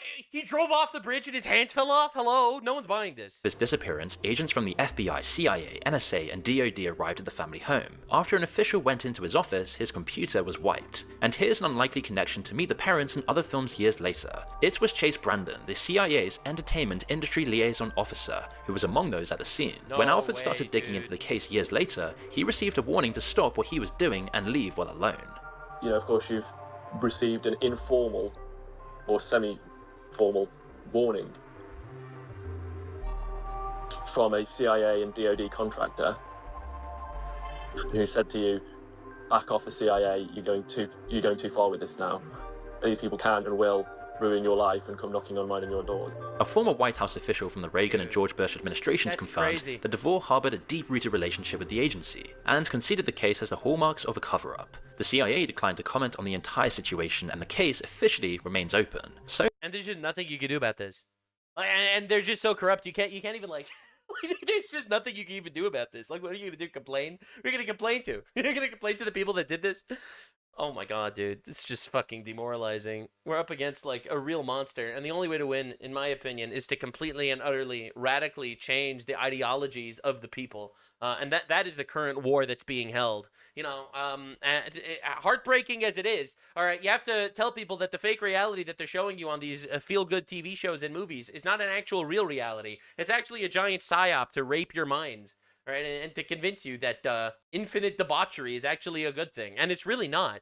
Every Hollywood movie shitting on, you know, religion or religious values and stuff like that. The religious guy is always the nutcase. The religious guy is always the one that ends up in some sort of adulterous relationship. You have to snap people out of this fugue state that I think so many people are in just because they walk around and absorb whatever slop gets shoveled down their throats. Demoralizing and horrifying, but we have to notice, we have to spread the word, and we have to win. We're finally fighting back. The other side of the coin. What potentially happens when the CIA's veto isn't obeyed? We don't really know the truth of what happened, but it does show you that you shouldn't mess around with topics not sanctioned by the agency. As for the impacts this all has... That's right. Just say the line. Just say the line they told you to say, and they will leave you alone. Just toe the line infinitely until everyone is hyper-vaccinated with every possible fucking shit that they can inject into their body, wearing masks, not having families, women aborting their babies. Just say the line. Just say the line, they said. Well, you know, unfortunately, you gotta fight back sometimes too. In society, Theo and Joe Rogan were very perceptive about how it can change public perception. So in World War I, one of the problems that they had was people didn't want to be over there killing people. Yeah. And so people were shooting, but they weren't shooting at the actual enemy. And so then they realized, well, we've got to do something about that. And so after that, they started creating all these really patriotic war movies where the guys are heroes, they go over and they shoot all the bad guys, and then they're awesome. So then the next group of people that go to war are all going to be indoctrinated with these films. John Kiriakou thinks that nowhere has that indoctrination been more effective. That's not a conspiracy theory. That's just objective history. Effective or more dangerous than in warming the population up to the idea. And also, incredibly hot take, it was very good, actually. Because, like, there are many things that indoctrinate you. You know, on the one hand, you get indoctrinated by violent video games to shoot people, to kill when you're at war. And on the other hand, you get indoctrinated by a society that's telling you, actually, under no circumstances should there ever be killing ever. You know, so ultimately, when push comes to shove, you do need to kill your enemy in war. I know that sounds brutal, but, like, you look at the Bible, and thou shalt not murder is one of the 10 commandments, but at the same time, when the Israelites went to war, God told them to obliterate their enemy. You know, like, both of these things can be true. Fear of torture. One thing that bothers me the most is when Hollywood perpetuates the myth that torture prevented acts of terrorism or disrupted acts of terrorism. And yeah, the big issue is, this is scientific fact that people will lie to get out of being tortured. So torture doesn't actually help for the most part. To me, that myth is dangerous in that it affects public opinion. You can put whatever euphemism you want on it. You can call it enhanced interrogation techniques. I don't care what you call it. What we did to some of those people was just illegal. Kiriakou would know. He's the only CIA officer who ever went to prison over the torture program. I objected to the CIA. Yeah, now he's getting paid by Russian state media. Use of so-called enhanced interrogation techniques, which I believe to be torture. And I went public with that information in December of 2007. All this time, by the way, I'm waiting for somebody to come out and say something. And nobody said anything. As a result, I was prosecuted and served 30 months in prison. But I'm glad I did. Somebody had to do it. This is especially true in the film Zero Dark 30, which is about capturing Osama bin Laden. John Kiriakou thinks it's the strongest example of making the CIA look clean from every angle. Zero Dark 30. So Zero Dark 30, I think, is the most egregious example of CIA interference in Hollywood. The CIA gave the filmmakers classified briefings over a classified mock-up of the bin Laden compound. The film essentially pushed that the torture program is what led them to bin Laden. Kiriakou says that's a complete lie. This was a film that the CIA made a policy decision on that it was going to cooperate fully, to the point where senior CIA officers gave them inappropriately classified briefings over a classified mock-up of the bin Laden compound. Okay, that's chargeable under the Espionage Act. The CIA just turned it over. Why? because it made the CIA look good. In real life, intelligence work is edgy, gruesome, and morally ambiguous. Mainstream TV and cinema don't need to be accurate. They just need to feel right and not leave the audience with too many lingering questions or ambiguity. They pick up on this exact point in the podcast. Even though they are torturing people. Now, entire population is so kind of almost like brainwashed into, but they are good guys, so torture is okay, as long as good guys are doing it. Well, that was the narrative. And they've got so desensitized towards doing bad shit, and if it's the CIA or if it's Tom Cruise or if it's like Mission Impossible and they're doing bad shit and they're torturing people, that's okay. Like now the message is that's okay, you don't worry about it. No, sometimes maybe look, I'm not gonna sit here and make believe that I'm unhappy that intelligence agencies might have done some morally dubious things for the sake of our nation. But overall, I don't trust them and I don't like them. These two things are not inconsistent. So desensitization and controlling the narrative are central to this whole strategy. But there are deeper layers than promoting and suppressing films. The CIA's venture capital arm In-Q-Tel, literally named after Q from James Bond, has been funding tech companies since 1999. Google bought an In-Q-Tel funded mapping startup called Keyhole that became Google Earth. In-Q-Tel and Google then jointly invested in a company that builds predictive analytics by mining web data. Palantir was one of their earliest investments. There we the go. CIA I knew this was coming up. I was waiting for this. had established an entire directorate of digital innovation specifically to engage Silicon Valley. So it's all linked together and practically operates in plain sight. Theo Von told Green a story about bumping into a construction worker at Century City Mall in LA. Yo, what's up? So I start talking to him. And he's like, dude, guess what we're building? I'm like, I don't know. I thought maybe it could have been like a Hardee's or something. He's like, we're building like a 20-story building, and 10 floors of it are the CIA, and the other 10 floors are a management company, Hollywood management. Theo was No! That's a funny coincidence, right? mixing up the CIA and CAA, Creative Artists Agency, Hollywood's most powerful talent firm. But Green made it sound like the real thing was even worse. Oh, so he was just wrong, bro. Theo Von is like the kind of guy that's like, he's funny, and if you turn your brain off, you can watch him, but bro's dumb as rocks. It's miserable. I'm sorry, bro. His best friend is Candace Owens, And you go to that building, and they call it like the Death Star. There are like, politicians who are being represented by CAA, athletes, tech bros, influencers. It's pretty frightening though when you go inside. It's almost like Scientology, Hollywood's version of Scientology. He's describing high-level ongoing talks at the intersection of the media, government, and big tech, all in a building lovingly called the Death Star. So you can now see how this whole influence campaign is. Bro, I love how every single one of these like big government like intelligence agencies are named after the villains in media. Like you have to be like Palantir is named after the Palantir orbs in Lord of the Rings. The Death Star, obviously. Like, what are y'all doing?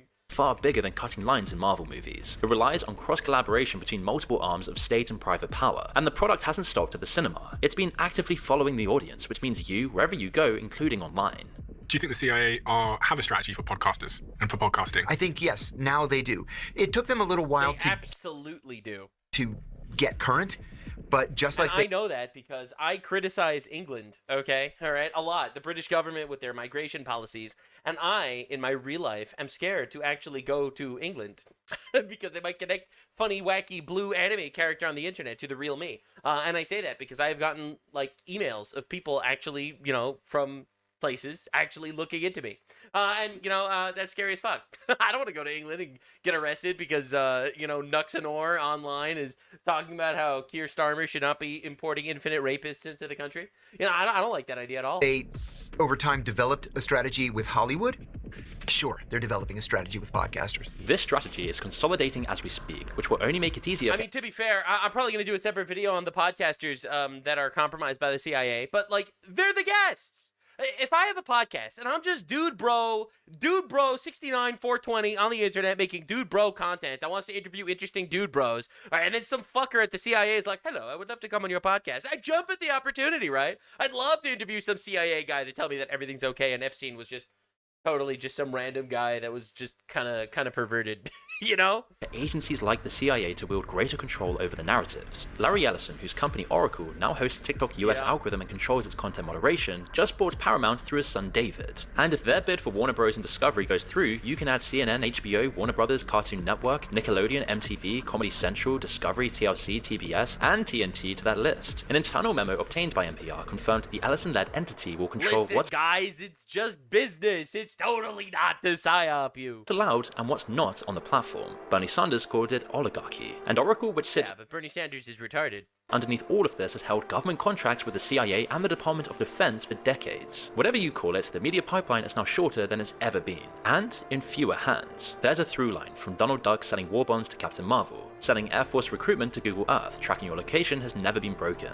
The methods have evolved: direct propaganda, covert funding, script consultations, structural incentives, venture capital, and digital surveillance. The principle itself hasn't changed. Get the message right, make sure it's repeated enough, and eventually nobody questions this anymore. And if you've seen— And now women are deciding, hey, why should I get married when instead I could follow my dreams and abort my babies and be miserable forever? what happens when someone steps outside that system, a screenwriter at the bottom of a canal with no hands, a researcher warned to back off before they ruin his life, maybe that YouTuber banned from every platform, you know, like it's everywhere. It happens to everybody.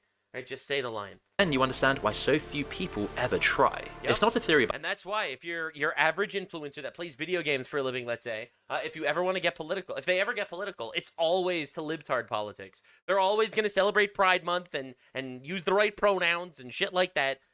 Because why should a guy who makes a living playing video games online risk it? Risk their entire career because, hey, they said something that the corporate overlords don't like, you know? about Hollywood, but a description of what 60,000 pages of declassified documents confirm has already happened, and is still happening, to the stories you grew up on. The truth is, we simply don't know how deep this rabbit hole really goes, how much of the information-rich world around us is real, and how much is fake or manipulated just enough to maintain a thin veneer of authenticity. Like we saw in this recent video we did on the CIA compromising podcasts, the rabbit hole truly goes deep. In any case, the strategies employed by the CIA and the government to influence the media are not theoretical, and they don't spend millions on them for no reason. So ask yourself, when you're next watching your favorite films and TV shows, can you really take them at value? If you think you can, ask yourself for how much longer do you think this will be the case? Yeah, no, that was a really good video. All in all, I don't know, a couple of pointers that I disagree with as we go, but in all, I do agree absolutely that there is a very nefarious plot by the tech overlords and the government retards and the intelligence bitches to psyop you into believing in their false reality. I do believe very, very much that that is something that they have actively been trying to do for a very long time, to normalize the abnormal, to basically make what should be considered taboo acceptable, and to create its own taboos. You're not allowed to recognize that your culture is superior. You're not allowed to recognize that Western civilization is fucking awesome, actually. You're not allowed to recognize that, actually, if a guy commits a crime, even if he's a minority, even if he's a black guy that suffered from systemic racism, you should just put him in jail, and it is his fault, because he does have agency, and he has free will. So yeah, realistically, this is a major issue, and it's something you have to be aware of, which is why I personally very, very grateful, thank God, and I'm sure that some people are going to disagree with my stance, that we have something called the Bible, an ultimate truth, in my opinion, that was given to us by God via divine inspiration, and that is something that is objectively true. You could build your moral philosophies and your worldviews and your social arguments off of a foundation that you know is real, instead of off infinite lies and psyops from everywhere else, which could, you know, coincidentally, are all constantly targeting the Bible, right? And making religion look stupid and making it ridiculous to believe in Sky Daddy. That's my personal stance. And that's why it's the biggest threat to the worldview that they're trying to push on you, because you can't psyop people into, you know, mistranslating the Bible at this point. It's the one foundation of truth that exists, and you could build off of it forever. That's why they hate it, because it's uncorruptible. Evil can't create. It can only contort and corrupt. And we see that everywhere. You know, the Odyssey. It's this ancient story, and it's currently being reworked and reimagined and recreated into propaganda slop about girl bosses and how actually Helen of Troy was a black queen from Africa. Anyway, that's just my thoughts at the end. Thanks for watching. Hope you enjoyed. Definitely subscribe. This was a fun deep dive. More deep dives to come. See you in the next one. Bye!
So apparently a whole lot of Hollywood movies were just exposed as CIA propaganda. The truth of the matter is this is the least surprising thing in the universe. It's something I've been saying for a really long time. I do believe that one of the major purposes of new media is essentially just to psyop you into believing in a world that isn't real.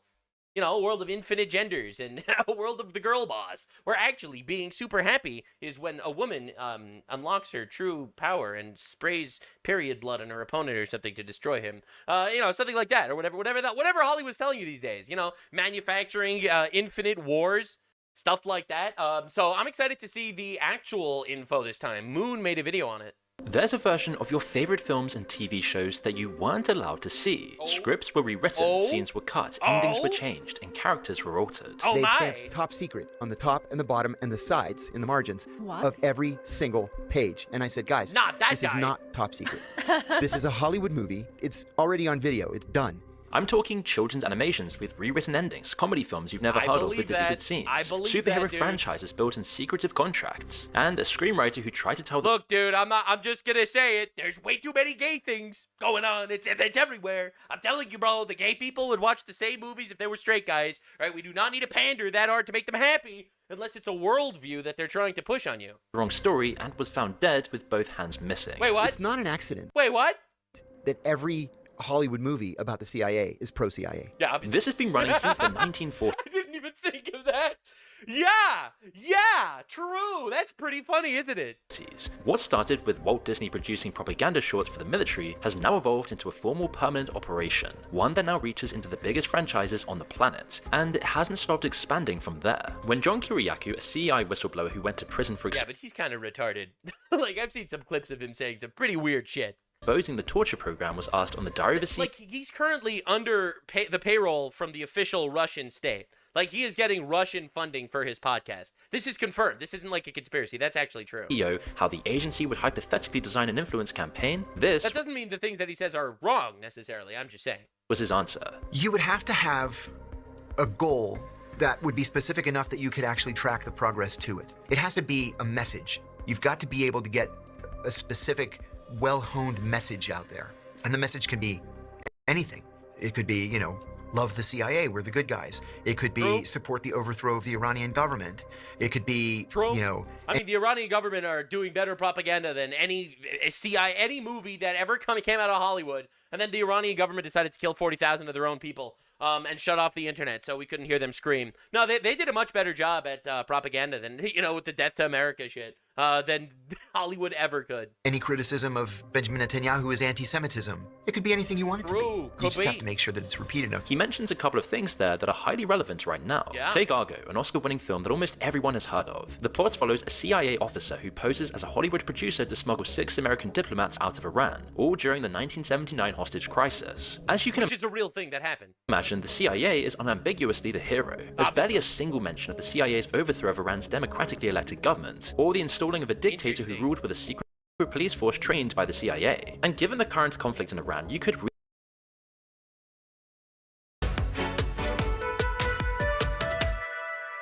We have a very special guest here with a very special invention. My friend Preston Britton here with us, 9 years old, right? Yep. Oh my goodness, you guys have to check out his invention. First of all, I'm just going to let you do the talking. Tell us about your invention and how the idea came about. So I got the idea really from the problem, which was when I get home, I usually have to call my parents so they can open the garage. Okay. But if my phone is dead, I'm just not able to do that, which means I can't get into my house. So that was your problem. Yeah. And then I had to find something that would charge my phone anywhere and anytime I wanted it to. Right. And then I came up with this. Okay, tell us, what is this? What are we looking at? I called it the Energy Maker. Energy Maker. Nice. Really, from its name, you can tell that it creates energy, and that energy just goes to charging my phone. Okay, why don't you show us how it works? So there's 2 versions on here. Explain what we're seeing. So this is the first version. You can see how it's a little unprotected. Yeah, it kind of looks dangerous, like it might shock me. Yeah. So then if you plug it in, you can shake it and it will turn on. Look at that. It's charging. Yeah. So just by shaking it, there's no power to it at all. I mean, there's no like plug charging or anything. It's just all shaking. Yeah, it's just all shaking. How did you learn how to do all this? At 9 years old, I don't think a lot of 9-year-olds are doing this kind of, I don't want to call it a science experiment, but geesh, how did you learn all this? I learned a lot of it from my dad, and we learned quite a bit of it from just research and Google. Wow. And then, okay, tell us about the second one. So the second one looks a lot more spiffy. What kind of changed from the first version to the second version? So in this version, it's a lot more shielded, and it has this. Nice, which, the USB-A, I believe, right? Yeah. Okay. And then, which means you can pretty much plug anything with this into Why don't it. you plug it in, and I'll plug in this side, and we'll show people at home. Watch this light up, guys. This is amazing. Wow. A charge. That's so cool. So, Yeah. Preston, what do you want to do with these products? I mean, invention, I guess. Do you want to make it a product one day that you could eventually sell and to other people? Yeah, that's what the real reason I did it was because we did this school like invention convention in Bend, Idaho thing. So then I started building it, and I just put in a lot of the work. I did everything, and now my goal is to get it to market. 9 years old, get it to market. You sound like a business professional already. I'd buy it. Seriously, man. Way to go. Cool. Well, thanks so much for joining us here on the show. And we're going to be following along, man. I think you're going to do it. This is pretty cool. We're going to be seeing this guy on Shark Tank one day. Thanks for being here. Appreciate it. Welcome. All right. We'll have more information from Preston, and we'll post it all over social media, too. We'll be right back. But we begin at 6 with what's being called a wild drug trafficking ring bust. Unraveled thanks to rap lyrics. Lyrics like this. The feds trying to watch me.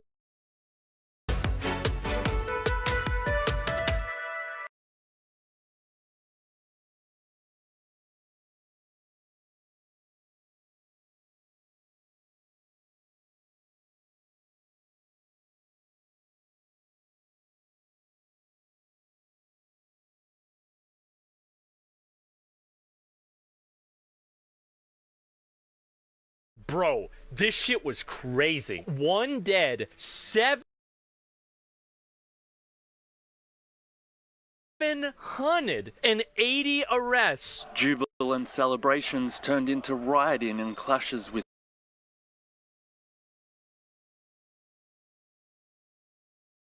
police after the streets of Paris were overtaken by joyous PSG fans celebrating their club's victory. Let's celebrate by killing somebody. Fans with flares briefly took over the main ring road that surrounds Paris, bringing traffic to a standstill. Bus shelters destroyed and cars and trash were... What the fuck is going on? Police in the capital appeared overwhelmed by the chaos. Similar scenes reported in multiple French Holy cities, shit. including Grenoble, Bordeaux, Lyon, Strasbourg, and Rennes. Wait, this is for a soccer game?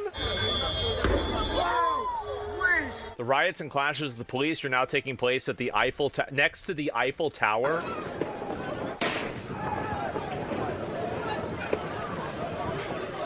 Oh my God. Paris is burning. The fire reaches the Eiffel Tower. Man, what a scene. Cool picture though. Yes, Nevrons are real. Nevrons are real, and they're in Paris right now. And they're shooting it at the police officers? This is insane. Harry Potter. Nevrons in Paris. That was a great song. Paris is in flames. Dude, this is actually such a crazy photo. Like, it's actually insane, the framing for some of these. Muslim gang riots. Why do people think it's a Muslim gang? Okay, I get it. Lighting the garbage on fire? Okay, yeah, because it is. And there is the Eiffel Tower.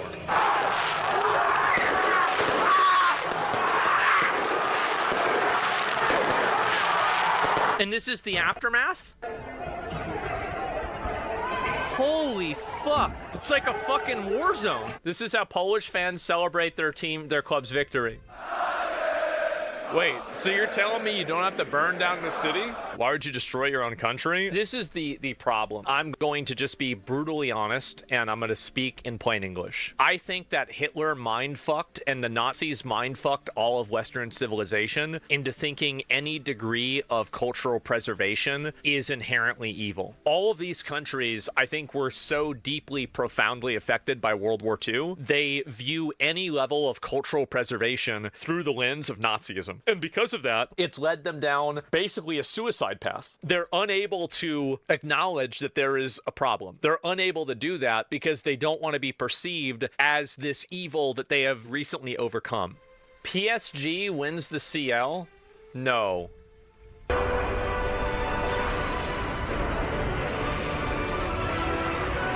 No! No!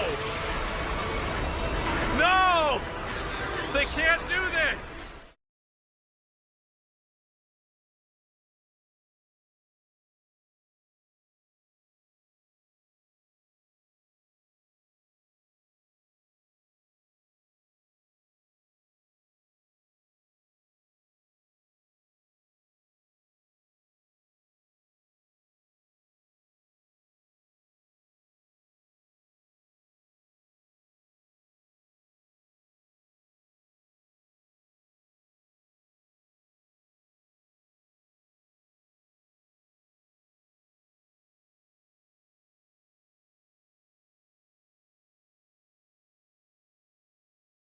Let's bring in independent journalist Nick Shirley, who is exposing alleged fraud from Minnesota to right here in California. Nick, great to have you on the show as always. Who better to talk about the Stop Nick Shirley Act than Nick Shirley? I want to play some sound. This is Mia Bonta, who is married, by the way, to the Attorney General of California, Rob Bonta. She's pushing this. Watch. Individuals who provide vital immigrant support services, including legal aid, humanitarian relief, case management, and advocacy, are facing targeted harassment. This is not hypothetical. Advocates and workers are receiving death threats, being targeted at courthouses, and facing coordinated online doxing campaigns. So what she's saying here, Nick, is you're not uncovering fraud. No, no, no, no. You are going around and you are harassing people from Minnesota to California. What's your response to that? Yeah, well, my response is stop using these communities to commit fraud and no one ever have any speculation about fraud taking place when we know that the fraud is very much real. I mean, the Somalis in Minnesota, they stole hundreds of millions, billions of dollars. And then the hospice fraud that took place inside California, everyone was saying that was bogus. And then her husband actually tried to take credit for exposing the hospice fraud after I had went and exposed the hospice fraud. So my message to her would be stop using these communities to commit fraud. Yeah, and, you know, we had Katie Zachariah on the show last night, and she was talking about the Stop Nick Shirley Act. She was also talking about Mia Bonta and how deceitful it is that she's literally turning this into something that it is not even close to being, and her husband is running, you know, the highest law enforcement officer in the state. Here's Katie. It is very, very disturbing that you have the wife of the Attorney General introducing a bill that silences, that chills First Amendment free speech, investigating this fraud, and absolutely shows that they don't want to expose fraud. They want to keep hiding it. But here's the thing. I mean, it's got to make you feel kind of good here, Nick, because they are running scared. They're villainizing you, and the governor has villainized. If they are going after you, you got to be close to the target, very close to the big target, and they know it. Well, obviously it hit a nerve. And what's interesting about this bill is it's protecting NGOs and nonprofits. These are people, these are organizations and groups that receive our tax dollars, yet they want to make it so we can't find out what they're doing with our tax dollars. If nobody knew about these NGOs, nobody would know that they were trafficking children into the United States with these immigration support providers or services that they were providing inside the state of California underneath Biden. And so by doing this, they're literally saying, hey, don't look in here because we got lots of fraud. Yeah, I mean, that's exactly what they're saying is no, no, no, no. Don't look here, don't look there. J.D. Vance was at the cabinet meeting this week, and he was talking about how important the work is of uncovering fraud. He said this. One of the people that Todd just prosecuted was a person who was collecting a lot of money from the American taxpayer to take care of elderly citizens. That particular case was outside of Minneapolis. We expect that there are tens of thousands of people who are collecting fraudulent money to take care of people, and they're not actually taking care of them. We're, of course, going to get to the root of as much of it as we can. I mean, you talked about hundreds of millions and billions. I mean, this is tip of the iceberg kind of stuff, right, Nick, where you go out and you know and I know that this problem is worse than anybody ever imagined. Talk about that. Well, the fraud has been going on for so long. These fraudsters thought they could get away with it for so long that so many people started committing this fraud. And so now you're seeing people like me go and expose them, and they got away with it for so long they didn't even try to hide it. I mean, look at the Leering Center right there, for instance. Yeah. Like, yeah.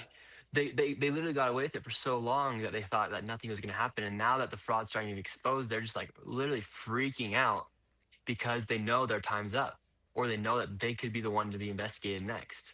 Yeah, I'm wondering that the act is called the Stop Nick Shirley Act. It's not the official name, but everybody calls it the Stop Nick Shirley Act. Are they going to stop Nick Shirley? I mean, is this going to be the end of it, or are they out of luck? No, I think they're out of luck. If not, it just motivates me even more to go and expose it, because that just means that there's even more. That's what they don't get. Is by trying to silence somebody, they're just going to make them want to go out and do something even more. And so I don't think it's going to stop me. $4,000 fine. That's what they're trying to propose if you do it, because they're literally trying to make it so you can't post videos on social media. I think a lot of people would support me in helping pay for those. $4,000 fine, $1 billion gain. Yeah, I think I know where people are going to come down on this. Nick Shirley, great to have you on the show. Best of luck. Great work as always. Thank you. Be sure to like and subscribe for all the Fox News latest on YouTube, and catch full shows streaming now on Fox One.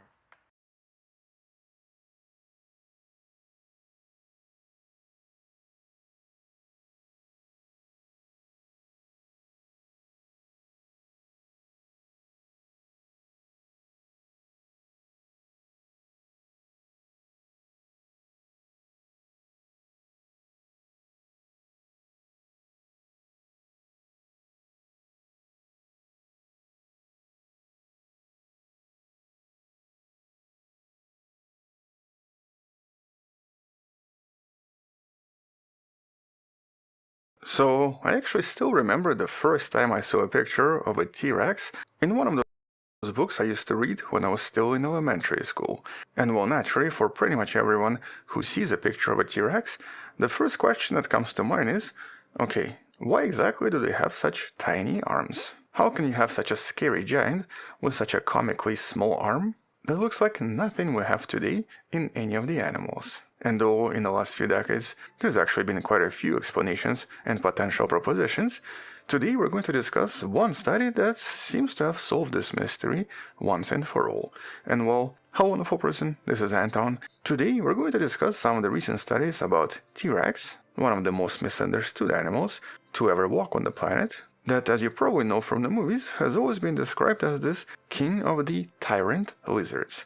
That's actually what the name means, Tyrannosaurus rex. Yet, based on some of these recent studies, they actually seem to paint a slightly different picture of an animal that was way more complex, and that potentially lived and even looked a little bit different from how we imagined it in various movies like the Jurassic Park. And so let's talk about some of these recent studies from the last few years, starting with this most recent one that solves the mystery of its tiny arms. And so why were they so tiny? Well, for a very long time, paleontologists believed that these two-finger limbs were kind of an evolutionary leftover, or possibly even some kind of a vestigial mistake similar to our appendix. And the thing is, as you might have learned from one of the recent videos, apparently we were even kind of incorrect about our own appendix, because it turns out that it's not as useless as we initially thought. You can learn about this in one of the videos in the description. Which is to some extent is a very similar conclusion in this study by Charlie Roger Scherer, Elizabeth Steele, and Paul Upchurch. Here, by analyzing 82 different species of this meat-eating dinosaur, the conclusion is that it was unlikely to be some kind of an accident, and instead was a very typical evolutionary trade-off that we've actually seen in many animals many times. And especially because, apparently, multiple groups of these two-legged predatory dinosaurs independently evolved these tiny vestigial arms, suggesting that something a little bit more complex was going on here. And so here the study solves this mystery by finding correlations between the skull size in these animals and what they seem to hunt. In other words, they do discover the exact reason. And so out of these 82 species, and by using a system involving what's known as a cranial robusticity scoring system, or basically a system that scores how solid and how strong the skull of the dinosaur was, mostly focusing on the bite force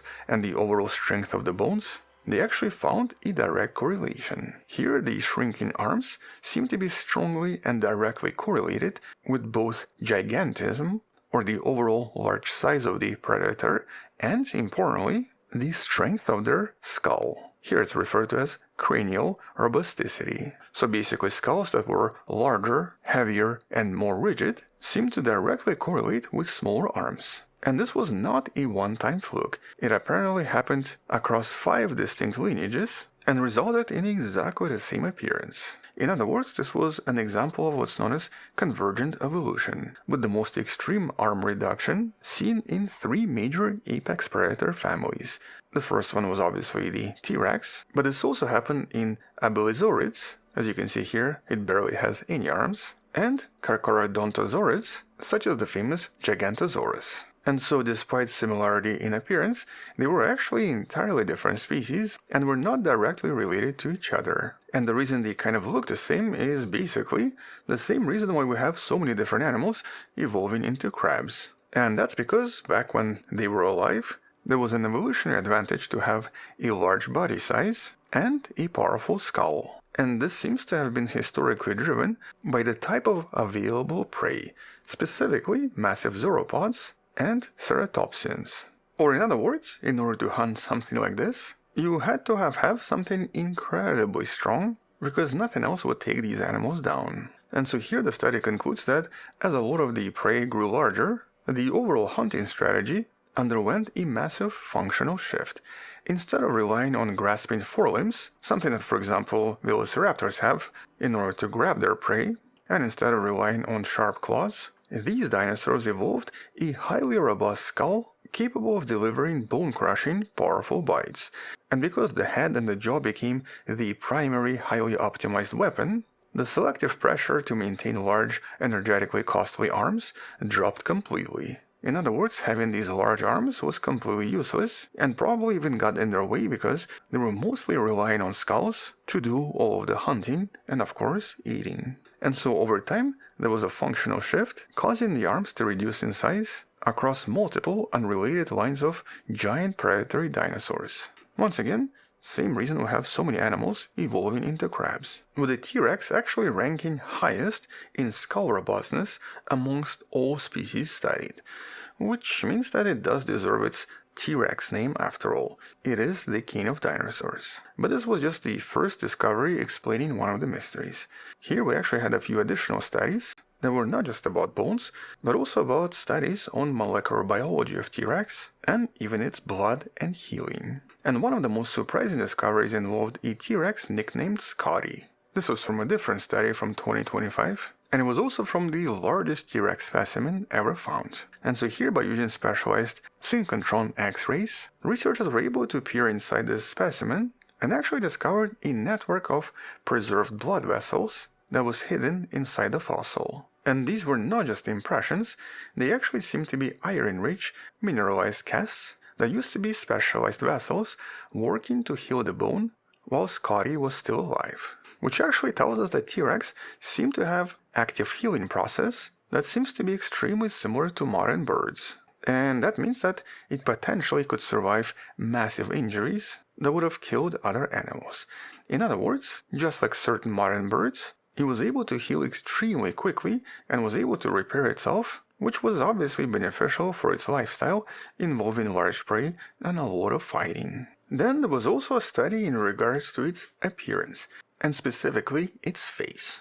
Because if you actually look at most museum displays, or obviously movies, T-Rex is always presented as this terrifying beast with teeth sticking out, similar to a crocodile. But a major study from a couple of years back suggests that this is likely incorrect, and suggests that T-Rex, specifically its face, potentially looked like this. And this was discovered by comparing the wear on the teeth of a T-Rex to those of living reptiles such as crocodiles and alligators, with scientists discovering that T-Rex's teeth seem to be surprisingly well preserved. And while, for example, in crocodiles, because the teeth are exposed, they also often get damaged and worn down by a lot of activity in the environment, and that's because they don't have lips to protect teeth, and so teeth get damaged much quicker. But in comparison, T-Rex teeth seem to show much less wear, and seem to suggest that they were potentially hydrated and protected behind some kind of a lizard-like lips. Which basically means that the T-Rex we see in the movies is potentially incorrect. Its mouth was very likely closed, and its teeth would likely stay hidden when its mouth was closed.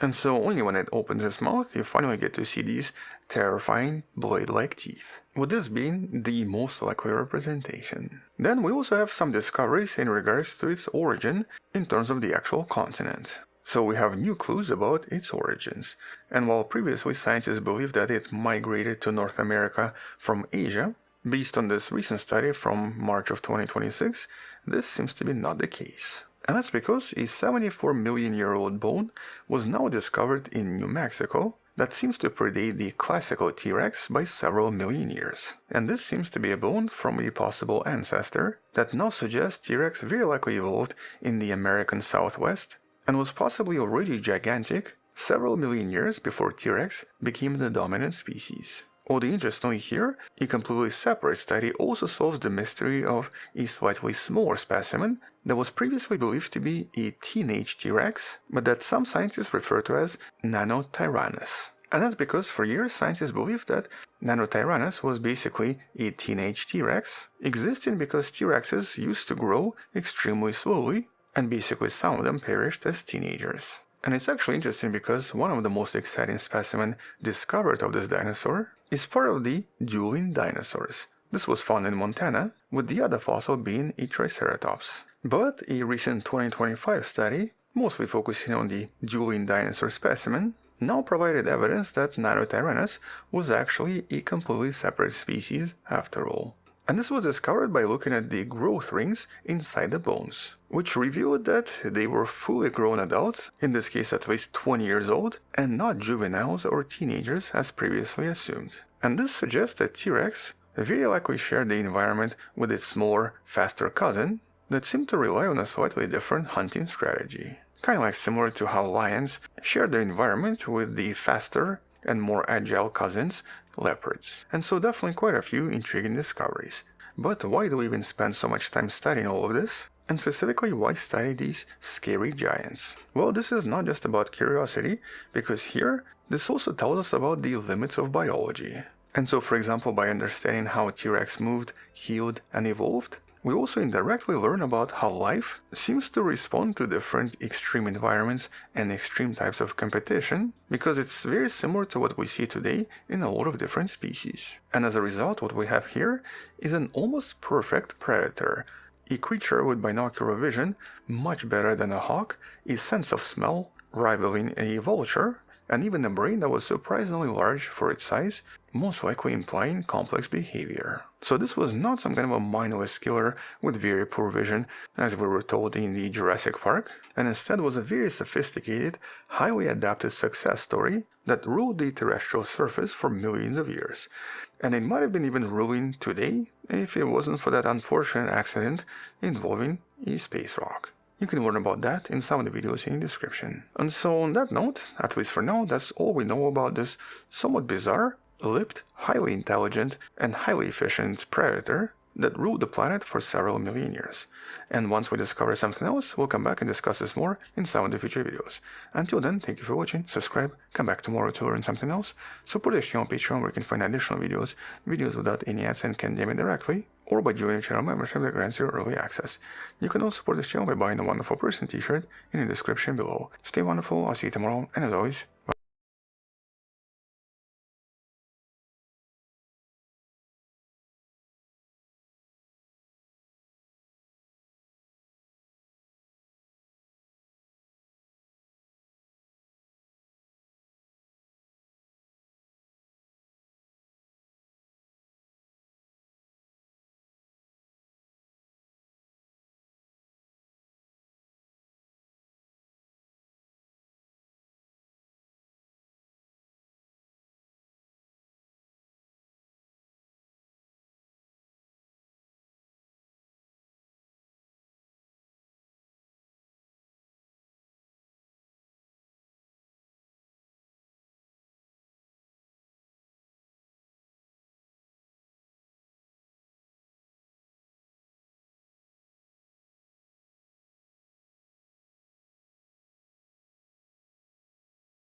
Under growing financial pressure, many delivery workers in China are becoming physically and emotionally exhausted.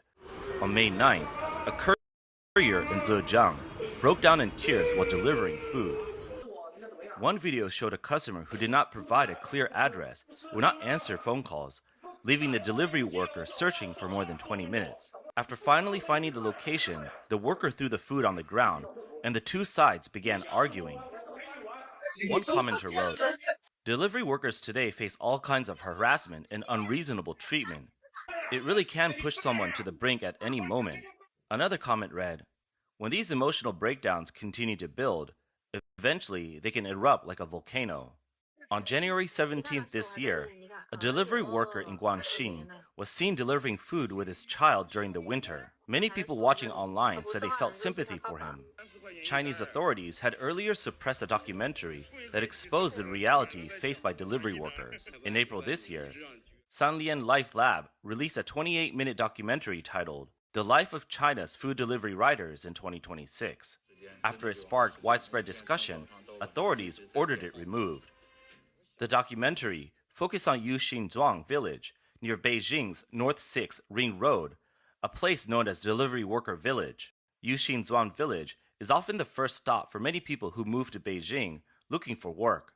The area has hundreds of apartment buildings and a maze of narrow roads. It's said that delivery fees have continued to fall, from more than 10 yuan per order in the early days to just 3 to 5 yuan now. At the same time, the number of riders has multiplied. Some workers asked why. As algorithms become smarter, the hours keep getting longer or earning money becomes harder. More than half of the delivery workers still working in Beijing are young people from rural areas around the capital, most of them from rural Hubei. For many, delivering food was not a choice they wanted to make, but the result of having no other options. Many of them repeated the same message. For young people from rural areas, there are very few paths forward. Many delivery workers spend the entire day staring at their phones waiting for orders. One worker said he was so anxious that even in his dreams, he was still delivering food. Food delivery is also dangerous work. The documentary included criticism from city residents over speeding, running red lights, and reckless driving by riders. But delivery workers said almost no riders avoid driving the wrong way at times. Some admitted that, when even getting enough food becomes difficult, life itself can begin to feel less important. Among riders, there is an unspoken understanding. You go out and work all day, and if you make it home, that's good for today. But whether you will make it home tomorrow, nobody can guarantee. Many also said the work had affected their emotions and communication skills, and that they had become used to swearing. One woman interviewed in the documentary had graduated from university and spent 7 years as a full-time mother. After returning to the workforce at age 35, she found she could not get a job and began delivering food instead. People familiar with the industry said delivery work was once mostly done by men, but more women are now entering the field. The documentary was quickly removed under official orders. Still, reposted copies can occasionally be found online in China. On overseas social media platforms like X, the documentary continues to spread widely. One commenter said that after watching The Life of China's Food Delivery Riders in 2026 on YouTube, it felt like a true news documentary and showed the real value of journalism. X account Erica wrote, "This 28-minute documentary was too real, which is why it was deleted across the internet almost immediately." Another account, A Wild Grass, wrote, "Sanlian Life Lab made a documentary about the lives of delivery workers, but it was removed by the Chinese Communist Party. The authorities do not want society paying attention to the suffering of ordinary people. Vulnerable groups in China are not allowed to receive public sympathy or understanding." Another X account, Qing He, wrote, "Go outside with a camera and film any delivery worker, factory worker, cleaner, or poor student. You do not need editing, narration, filters, or any post-production work. All you need to do is place a camera there and record their daily lives. In the end, what you get will be a banned documentary." In recent years, delivery workers have become one of the clearest symbols of China's lower-income population. Videos showing their daily struggles continue to spread online, especially scenes of riders delivering food while caring for children. In Guangdong, one person filmed a delivery worker who had no one to care for his child, so he placed a boy inside the insulated delivery box and took him along while making deliveries. His soaked pants, heavy delivery box, and sleeping child on his back showed the hardship of daily life in modern China. On April 3rd, a person in Guangxi recorded another widely shared scene. A delivery worker was seen making deliveries with children, one sitting in front of the scooter and the other carried on his back. On May 17, 2025, a 22-year-old woman in Liaoning was delivering food with a 2-year-old child. During the trip, the child began crying, and the woman broke down emotionally. She placed the child on the ground and cried out, "I'm only 22 years old, and I have to raise a child." People nearby stepped forward to comfort her.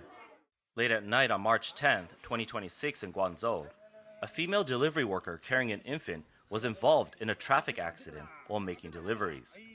She and her electric scooter fell by the roadside, and the milk tea ordered by the customer spilled onto the ground. After injuring her leg, she sat on the roadside holding the child and crying. People nearby came forward to help. Some looked after the baby, while others tried to comfort her. At the same time, the customer called to complain about the delayed order, saying, "Why hasn't my order arrived yet? It's already been an hour." The woman repeatedly apologized and said, "I can't deliver this order anymore, I'm sorry. I'll pay for it." But the customer continued demanding that the order be delivered, saying he was very hungry. One man nearby took the phone and spoke on her behalf. He said, "She injured her leg and arm and is still holding a child. I'll pay for the milk tea myself." Although several people urged her to go to the hospital first, the woman eventually limped back onto her electric scooter and left. On May 20th this year in Tianjin, a delivery worker said he was unable to enter a residential complex because outside riders were not allowed inside, while the customer also refused to answer phone calls. In the end, the platform ruled that the rider was fully responsible. He was fined 14.2 yuan and lost 14 service points. The rider said he later filed a complaint through the government hotline, but was told, "You do not have a labor contract, so this does not fall under our jurisdiction." The delivery rider said he has now filed a lawsuit against the platform. He said gig delivery workers have no labor contracts, no social insurance or housing benefits, and often face platform penalties and deductions without a proper way to appeal. One video showed a 32-year-old delivery worker finishing work after midnight and buying himself a duck leg to celebrate his birthday, something he normally could not afford. He said, "For 3 years, I did not dare to take a single day off. I saved 290,000 yuan and finally paid off my debts."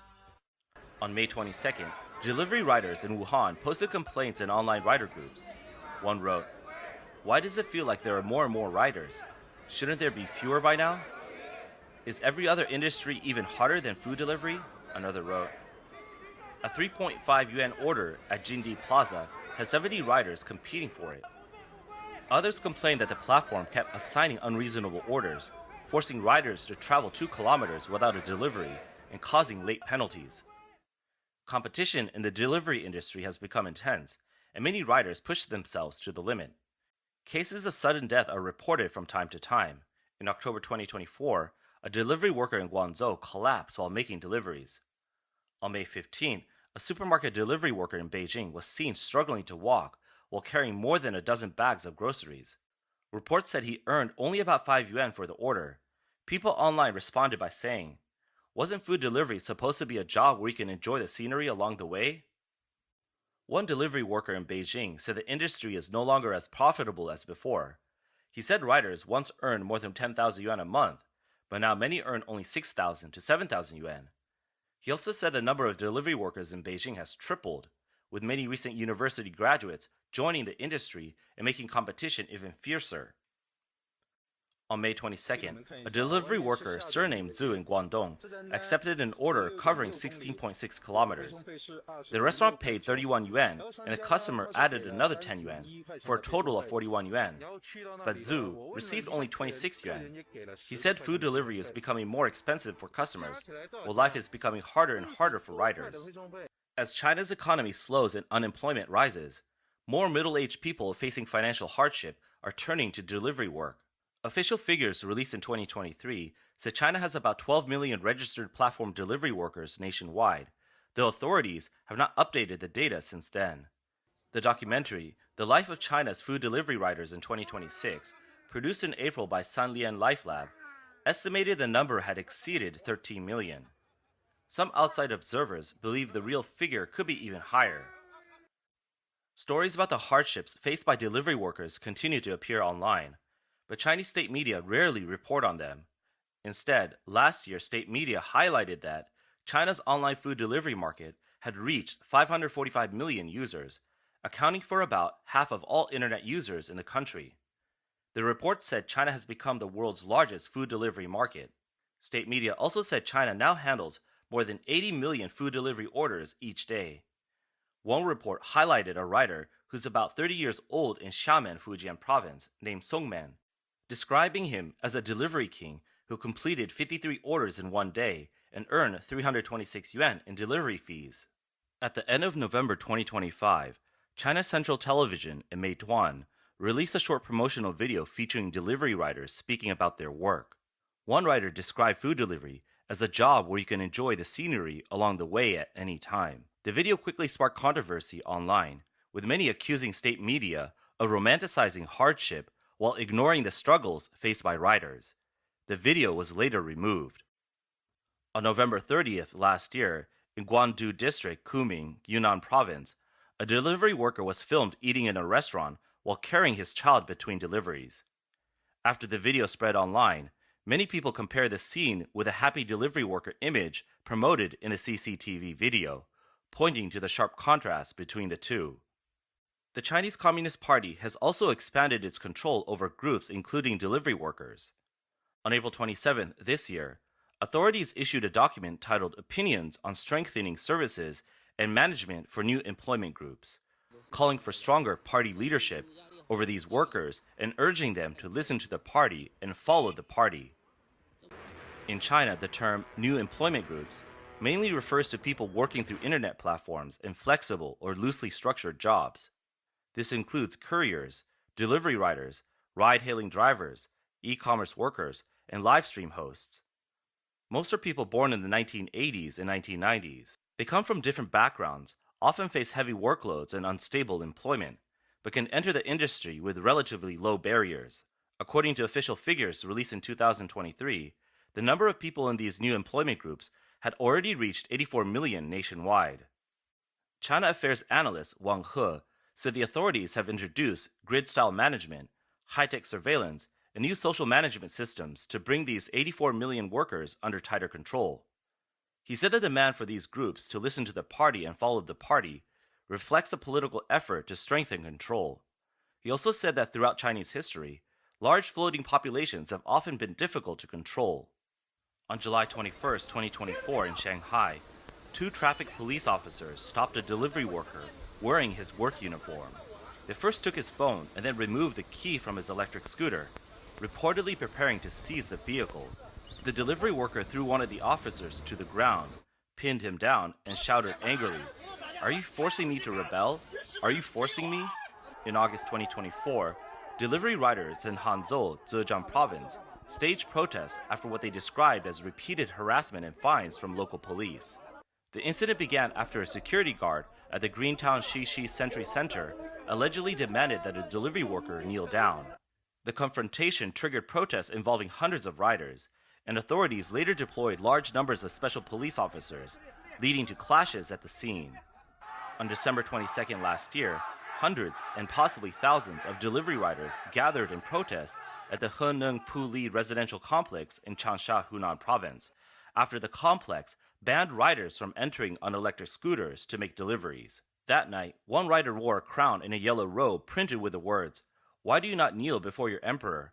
Standing on the back of another rider's bicycle, he circled through the crowd while nearby riders cheered. The protest gradually turned into what many described as a mock uprising, prompting authorities to deploy large numbers of police and special officers. From March 31st to April 3rd this year, delivery riders in Fengjie County, Chongqing, staged several days of strikes to protest what they described as a relentless pressure from delivery platforms and falling delivery fees. China's prolonged economic slowdown is placing growing pressure on social stability, while delivery workers continue facing restrictions from different directions. Many riders have criticized authorities for using safety and compliance rules as reasons to confiscate electric scooters, which they depend on to survive. On April 12th, a delivery worker in Tangshan, Hebei province, said that after losing his job, he had no financial support, no stable place to live, and could not afford medical treatment when he became sick. To survive, he delivers food by electric scooter until 1 o'clock in the morning every day.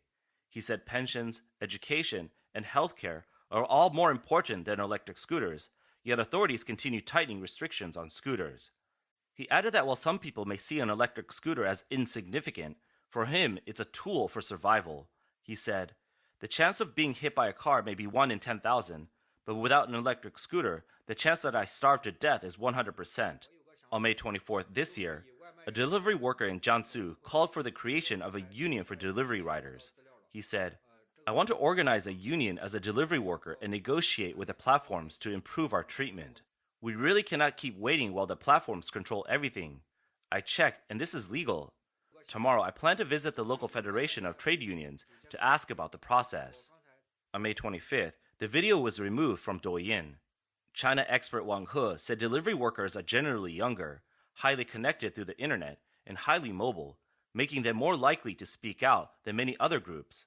He said this is one reason the authorities are concerned, because such groups can affect social stability. In 2023, the Chinese Communist Party established the Central Social Work Department to strengthen social management with branches across the country.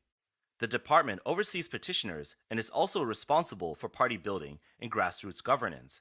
Its work covers industry associations, chambers of commerce, mixed ownership companies, private businesses, new economic organizations, new social organizations, new employment groups, and volunteer groups. Longtime observer of China's capital markets, Xu Zhen, said collective incidents involving delivery workers have increasingly become a source of social tension in recent years. He said the Social Work Department has combined social control functions that were previously spread across civil affairs, labor unions, legal affairs, and propaganda departments. According to Xu, authorities are using party branches within platform companies and intervention in algorithms to pressure delivery riders and ride-hailing drivers into compliance. He said these measures may not succeed. Xu Zhen criticized the authorities, saying, "Collective incidents triggered by unemployment are increasing year after year, like water building up behind a barrier lake, with a risk of the dam breaking at any moment. The Chinese Communist Party is stripping resources from the private economy while also suppressing ordinary workers. This may create even greater public anger, and eventually there will be backlash." Business owners who voluntarily help delivery workers have also faced pressure from authorities. On May 25th this year, one man said he invested hundreds of thousands of yuan to open an electric scooter shop in Beijing. He also provided free drinking water, free air pumps, and free vehicle washing services for delivery riders, couriers, and sanitation workers. However, he said the shop has recently faced repeated inspections, with officials showing up every few days. Even the landlord no longer wanted to rent the storefront to him. The man asked, "Who exactly did I offend? I'm not making money from this. I paid for the refrigerators and water myself. I used to be a rider too. Now that I have made some money, is it wrong to give back to society?" Some people online commented, "In the eyes of authorities, even private disaster relief can be treated like rebellion." As drones become more widely used, many believe the future of delivery workers looks increasingly uncertain. One vlogger said in a video that Shenzhen has already been using drones for food delivery for quite some time, and questioned whether delivery workers will still be needed in the future. Democracy activist Xie Wanjun said in a video, "Where are my childhood friends now? Women are live streaming while men deliver food. Delivery workers get tired and watch live streams, while live stream hosts get tired and order food delivery. All the suffering from the Chinese people come from the Chinese Communist Party and from Xi Jinping. If Chinese people want to end their suffering, they must overthrow the Chinese Communist Party and overthrow Xi Jinping."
A big change is coming to Wisconsin's food assistance program. News 8 Now's Brooklyn Hines shows us how thousands of Wisconsinites will be impacted.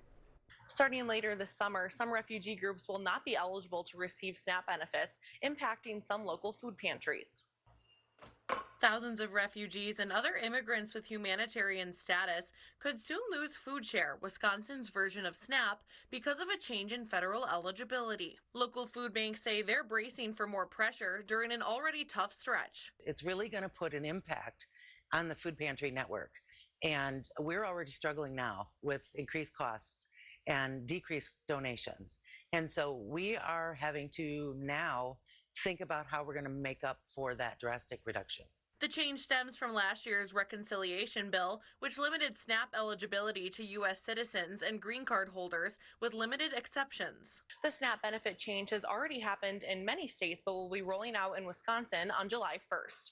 Reporting in La Crosse, Brooklyn Hine, News 8 Now.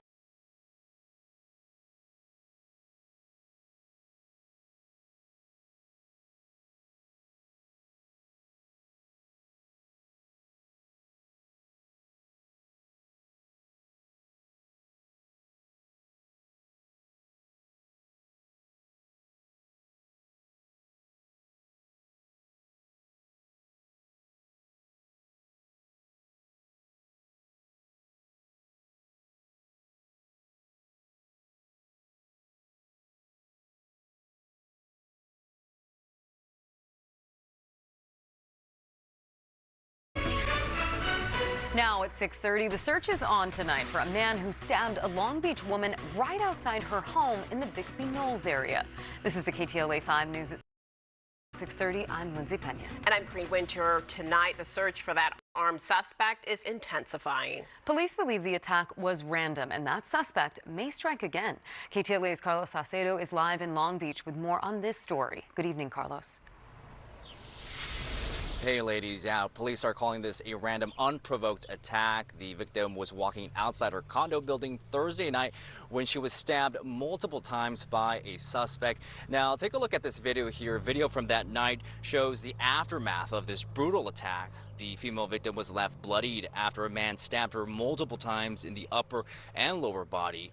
The incident happened Thursday night around 10:30 in the 4500 block of California Avenue in Long Beach.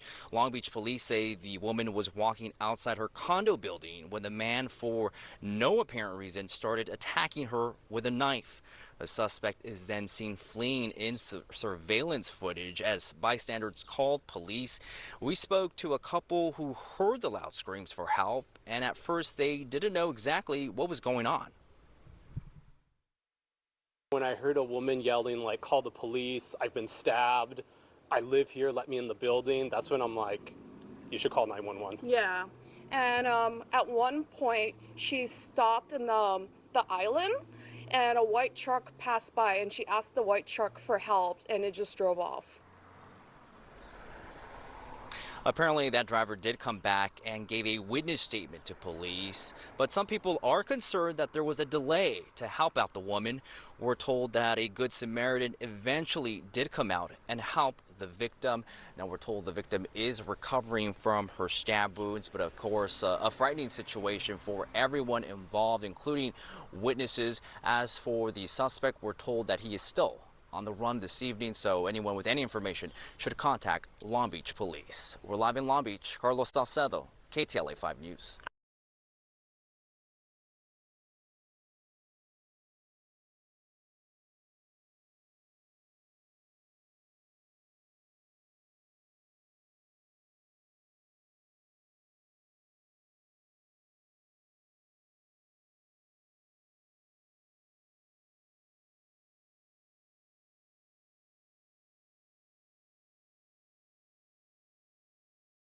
This guy is so fucking stupid.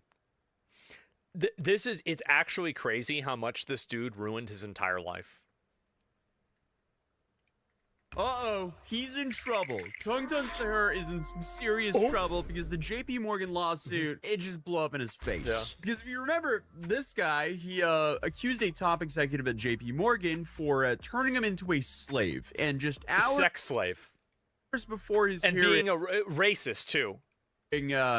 his lawyers dropped him. So clearly, things are going too well for him. Like, you would assume that things are going pretty badly when your own lawyer quits on you the morning of court. But if you don't know what's going on, a former JP Morgan banker named Chirayu Rana, he filed a lawsuit accusing executive Lorna Hajini of basically turning his life into a Wall Street. I love how, by the way, the moment that you got this guy's picture, everybody immediately realized it was bullshit.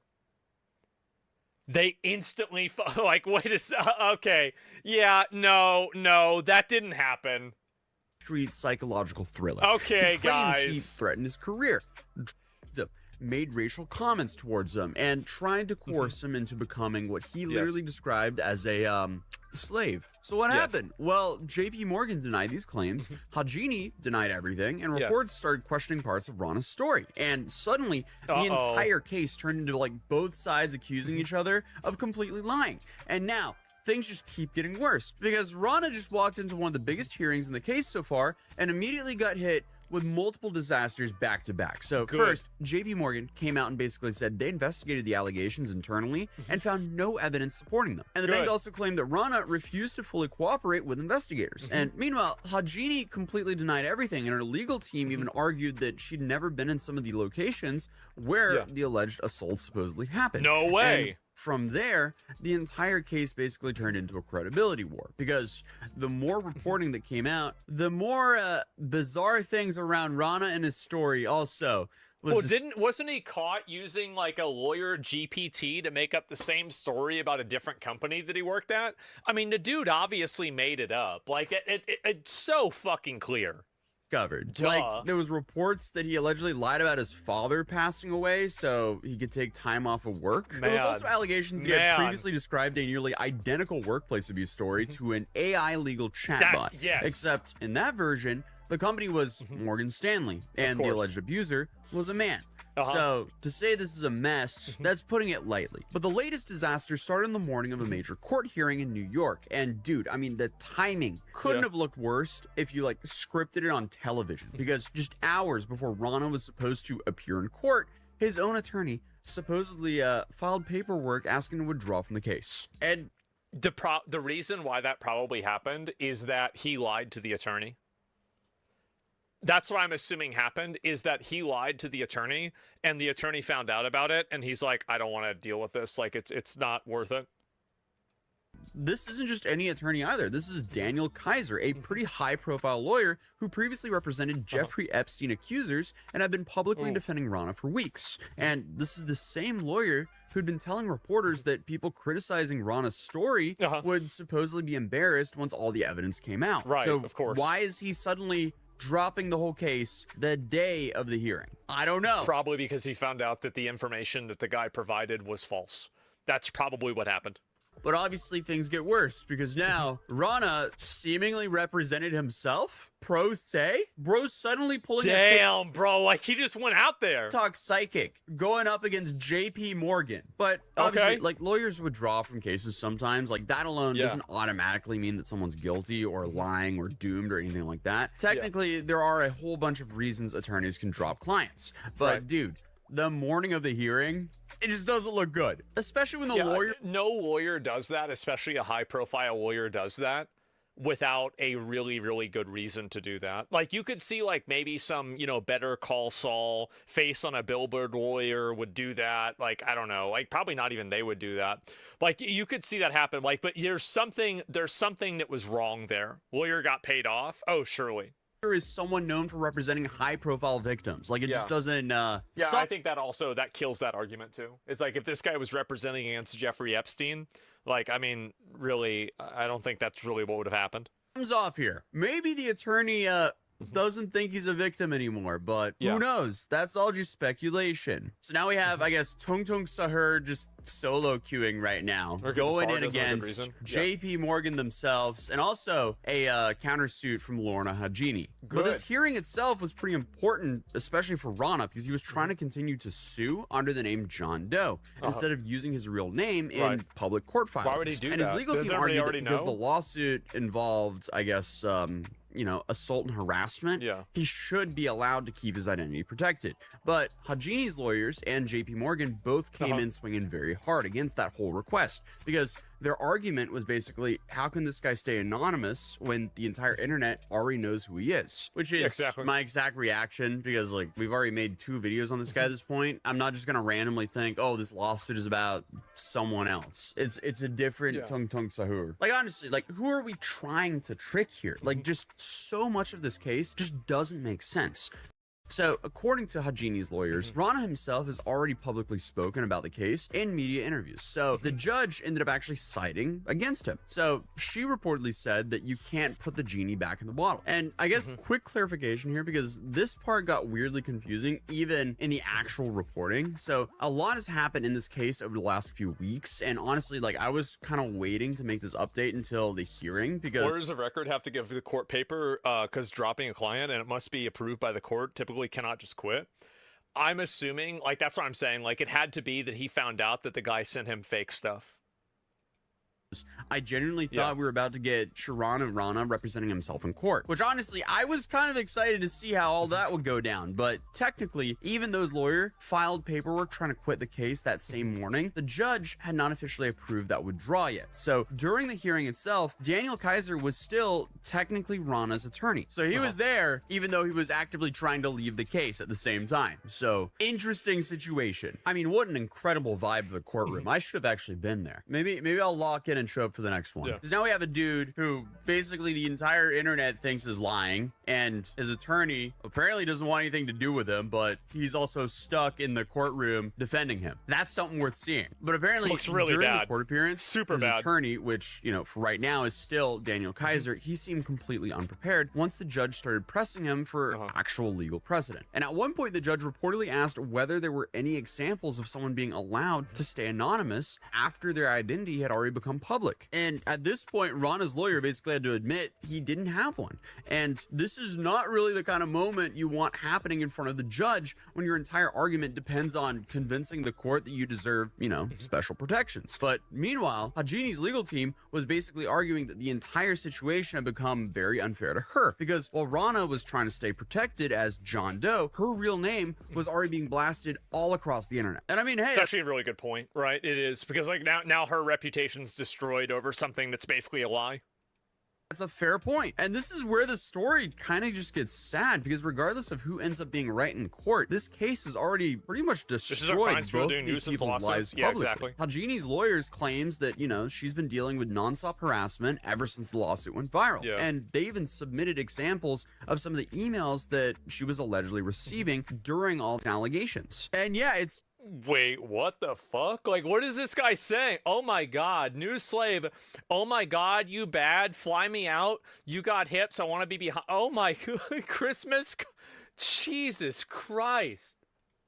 And yeah, it's safe to say some of these messages are insane, because here you have apparently strangers sending her graphic messages, threats, and telling her to hurt herself. They're in my harassing previous her. video on this, I was saying we're pretty much guaranteed to see some sort of countersuit from her. And well, that's already happened, because Hajini has officially escalated things even further by filing a countersuit against Rana himself. And the countersuit is basically just her side going completely scorched earth. Hajini's legal team basically argued that Rana should not get any special treatment while her reputation was getting publicly obliterated online every single. I think that you could have made an argument that, you know, he should have had his reputation hidden, but the problem is that he already had his reputation out there. Like, I mean, like, it was already out there to begin with, so it's not even happening. Days since all these allegations dropped, and Hajini is basically arguing that Rana intentionally weaponized public attention to destroy her reputation. And according to her countersuit, she claims the allegations were entirely false, malicious, and fabricated, and were created for personal enrichment. Her lawyers also accused Rana of trying to extort millions of dollars from both her and JP Morgan by turning the case into a public scandal. So now they're no longer just denying allegations, they're now actively painting Rana as someone who allegedly created an entire fake story for leverage and money. And at one point, the filing even claims that Rana allegedly made an eerily similar fabricated allegations against a supervisor at a previous job. Now, to be fair, that specific claim has apparently not been independently verified yet, but it's interesting that that's now been included in the filings of this countersuit. And also, a reminder that JP Morgan apparently did try to settle this privately before the lawsuit exploded publicly. That's crazy. They even tried to fuck around with that too. Oh my god. Does defendant ever get to just stay anonymous in these cases? Yeah, absolutely they do. So inside of a lot of sexual sexual assault and sexual harassment lawsuits inside of cases, especially against big companies, the defendant has the privilege of remaining anonymous for their safety and also just for public embarrassment. So this is very common. You see Jane Does and John Does all the time in these circumstances. It's extremely common. Because according to the bank, they offered him $1 million. And apparently the settlement discussion wasn't because they believed the claims. They said they wanted to avoid any reputational damage of a massive public legal war involving one of their executives, which makes sense because, you know, if you Google JP Morgan right now, this lawsuit's kind of everywhere. So, I mean, it's just not a good look for the bank, and that could also be used for another countersuit from the bank as well. Yeah, I mean, so, he's done. I don't think Rana is in that good of a spot right now. But again, reportedly, JP Morgan offered him about $1 million, but Rana was reportedly holding out because he wanted way more. And some reports were saying they wanted north of $20 million. Oh my God. Wow. Dude, if he pulled that one off, that would have literally been a bank robbery. He literally just had $1 million right there. Toward what can easily become the ugliest stage yet. Because now Hajini is suing Rana back for defamation. JP Morgan is openly backing her side, and the court has officially stripped away the anonymity Rana was trying to keep. Meaning, from this point forward, this will only get more and more public. If Rana somehow proves these allegations were true, this becomes one of the biggest workplace abuse scandals modern Wall Street has seen. But if these claims are completely false and, you know, collapse in court, this is going to be really ugly for him. Currently, the next court I think it's really good, and it's really important that this case happens because it'll create a precedent that, I mean, obviously civil court precedent isn't as strong as criminal court, but like it's still referenced.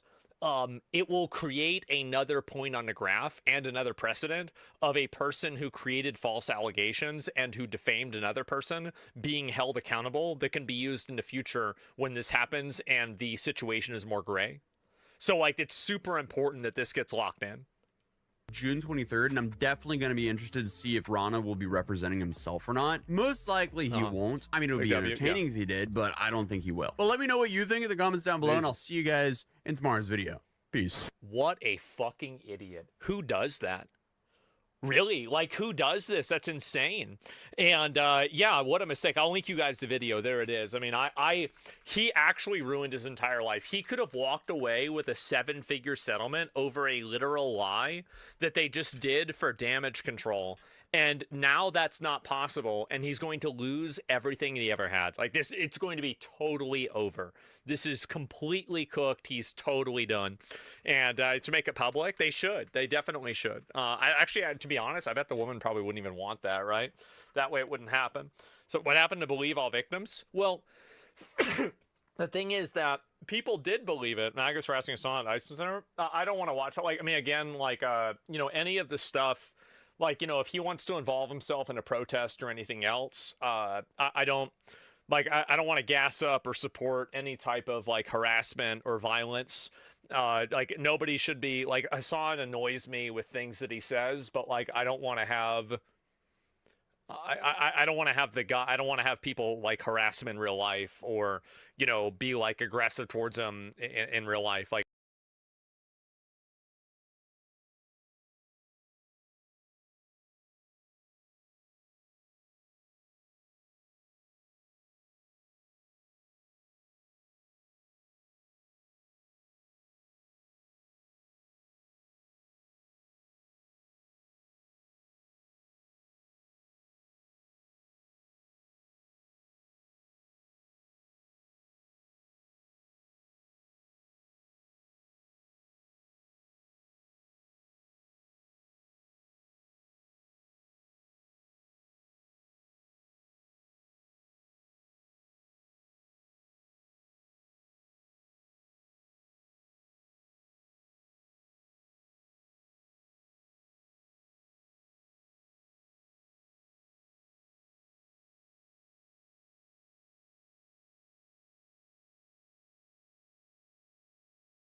Disaster for the Californian Ken doll Gavin Newsom. He's copped mixed reviews from primary voters, according to a new poll. About 50% of likely primary voters disapproved of his job performance, around 49% approved, and a small 1.6% of voters didn't know how they felt about the governor.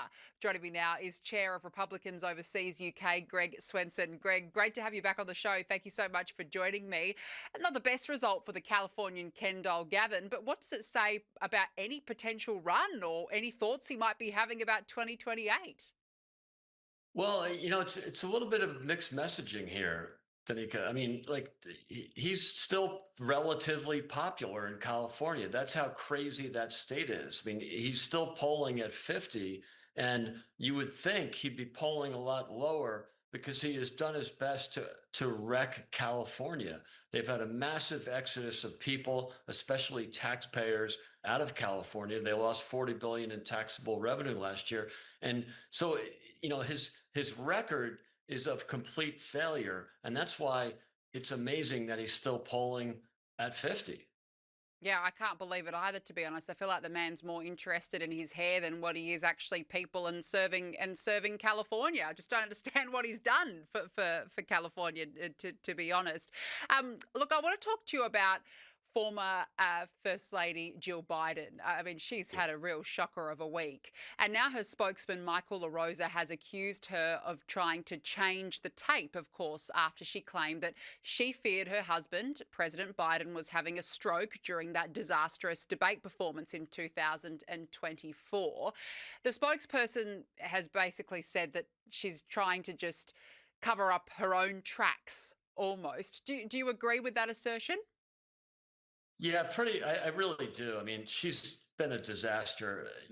Dr. Jill, as we like to call her, was part of the biggest cover up possibly in American history of a president who was completely, had cognitive challenges. That's being nice. That's being, an understatement.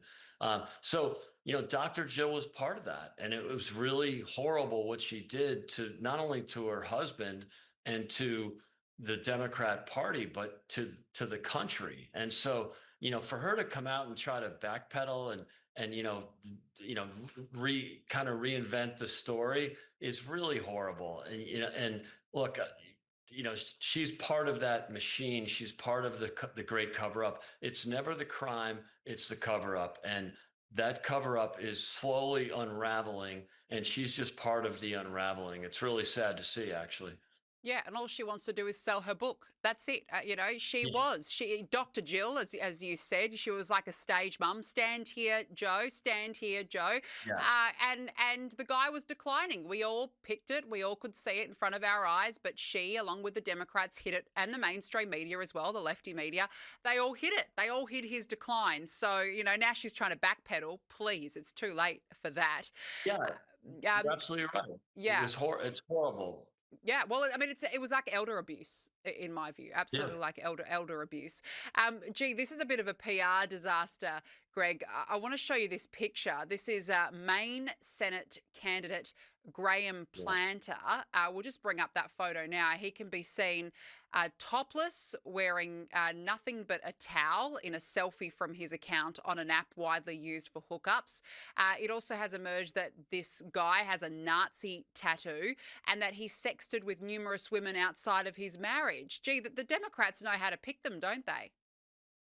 Yeah, it's amazing. And, you've seen it in New York with Kami Mamdani. You've seen it in Chicago here, where I'm speaking from, with Mayor Brandon Johnson, who's a complete communist. I mean, they can't help themselves. But on the other hand, it's amazing they keep getting elected. And it just shows you, in some way, like the tribalism in America right now. In these blue states and blue cities, a lot of Democrats will just automatically vote blue. And it's really criminal because this guy's a complete lunatic. He might even be worse than Kami Mamdani. He might be worse than that nut job in Seattle. And, look, living here in Chicago, where Mayor Brandon Johnson is polling at 8%. He's polling at 8%. And even with African Americans, he's polling in the mid-teens. and yet he still won the election. It just shows you how easy it is for these communist lunatics to sneak their way into the electoral process. Turnouts in some of these off-year elections aren't great, and they manage to worm their way in. You'd think that Democrats would be embarrassed about this, but they're not. No, they're shameless. They're absolutely shameless. They don't seem to have a problem with these absolute lunatics, as you said, and the fact that he might even be worse than Mamdani. Gee, that speaks volumes, because I feel like, Mamdani is just the worst of the worst. He's an absolute shocker. It's incredible. Now, look, a federal judge has ordered President Donald Trump's name be removed from the Kennedy Center for Performing Arts. This is the U.S. District Judge. His name is Christopher Cooper. He was an Obama appointee, by the way. He said the venue cannot be renamed without an act of Congress, so all signage bearing Trump's name must be removed. What do you make of this decision? Do you think there was an element of politics involved? Well, of course there is. I mean, look, these judges that were appointed by Obama or Biden, they're complete leftists, right?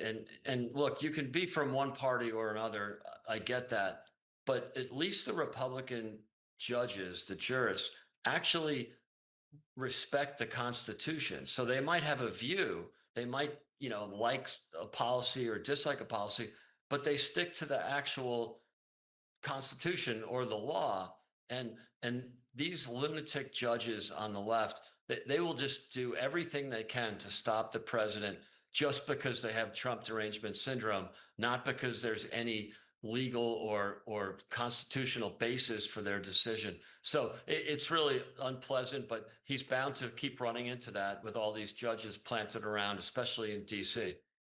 Absolutely. It's this woke lefty ideology, and they're just so desperate to erase anything that they can that has Donald Trump on it. I think it's just absolutely ridiculous.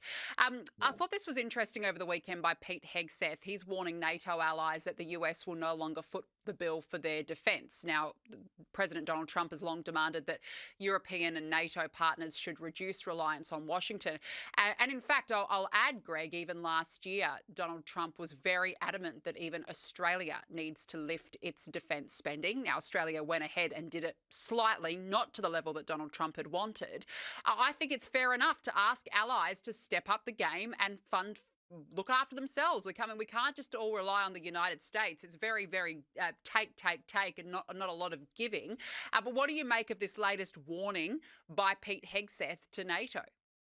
Well, the secretary is absolutely correct in saying that. I mean, President Trump has been saying it for 10 years now, and a lot of us didn't even know how bad it was. We just kind of went along with the sort of elite, traditional idea that America was looking after the West and we were the great superpower. And I get that, we are, except it's so unfair. And you look at Europe, for example, the US, is defending NATO and has been for 80 years.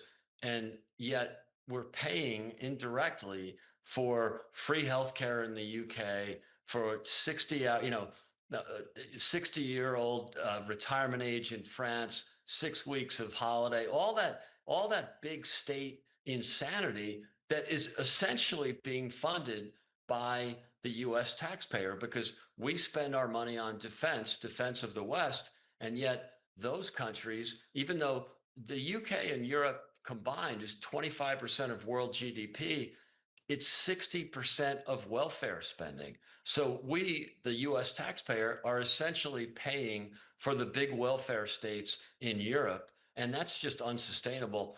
Not only is it unfair, but it's unsustainable. Absolutely. And let's not forget, it's not like NATO allies leapt to Donald Trump's defence or even bothered to help him when Iran first happened back in February. They were all mute about it. So what do they expect? They can't just freeload and expect Donald Trump to help them out every time they're in trouble when they're not even affording him the same gratitude. So, you can hardly be surprised. Now, look, just on Iran, an Iranian missile strike on an airbase in Kuwait has reportedly injured several Americans. Look, this comes at, a really difficult time. Of course, Trump is weighing up whether to accept a peace proposal. I just wonder, Greg, has this now just put that back further? Because Iran just cannot be trusted. They've shown time and time again that they're just not willing to make any sort of peace deal. I just wonder now where this leaves any level of negotiation. I mean, I think the president will still try to use the diplomatic route to get to some sort of deal, and that's good for him. He always prefers diplomacy and uses military or kinetic action as the last resort. But that is still our option here in the U.S. So if the Iranian regime does not play well or play ball, they will be destroyed again. And so I think the president's in a really good position right now. As he says, we have all the cards. And yeah, you hate to see American servicemen and women, hurt in that attack. And that just shows you how unworthy or, we can't trust them. And by the way, even if we come to a deal, the president will be constantly monitoring and the U.S. will not tolerate any sort of misbehavior. That's always been the case with the regime for 47 years. They've always cheated. They've always lied. But this is different now. We actually have the cards. If there's any cheating, if we get to a deal, and I hope we do, but if there's any threat that there's compromise in the promises they've made, they will be met with kinetic action. And I think that's the difference between now and any past agreements we've had with the regime. Yeah, look, fingers crossed, because of course this is now entering its 4th month. Little resolution at this point, but always hopeful that you're right, that there will be some sort of a peaceful negotiation out of this. Greg Swenson, nice to see you again. Really appreciate you joining me on the show. Thanks for your time. Thanks for having me on.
trying to figure out here a few things. I gotta do a few more things. I gotta fill up water for my tanks over here.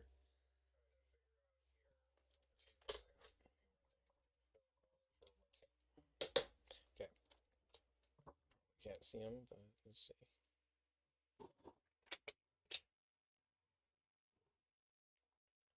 So there's leopard geckos in that. I don't know where they are right now. I think they're somewhere. There's a pond. There's aquarium with stuff growing out of it. And then there's more in the other room with toads, 3 toads. So I'm gonna be busy filling those up with water, making sure at least I get a decent amount in there, a couple bottles. I'm just saying bottles. I don't use bottles unless I need to. I got a filter. I gotta fill the filter. Once I'm done with that, then I'll probably get over to WoW. Otherwise, I won't do that. And so I'm trying to pick things to watch while I'm finishing up the stuff I need to get done. That's why it's in here instead of in the truck, because I didn't want to be walking back and forth. There'd be no way.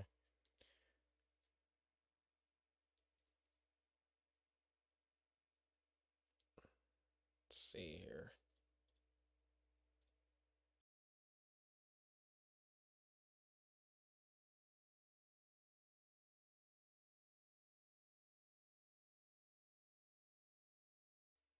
I think this whole concept of Well, the Fox News at Night Common Sense unmasking ICE Department is agents fond of the word ridiculous. dichotomy, normally Like defined what as happened a to freedom of sharp choice? contrast. Like, But in oh, so politics, now it I tends pay to be you, an so now example of two I need to opposing know who things you or are. You are. thoughts. That's exactly like what the we want protest too from the happening border. Isn't at it an ICE ironic? facility in New Jersey.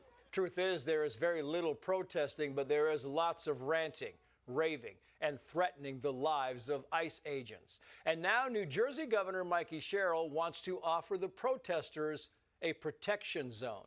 So if Common Sense is tracking correctly, she wants to protect the people who are threatening to kill ICE agents.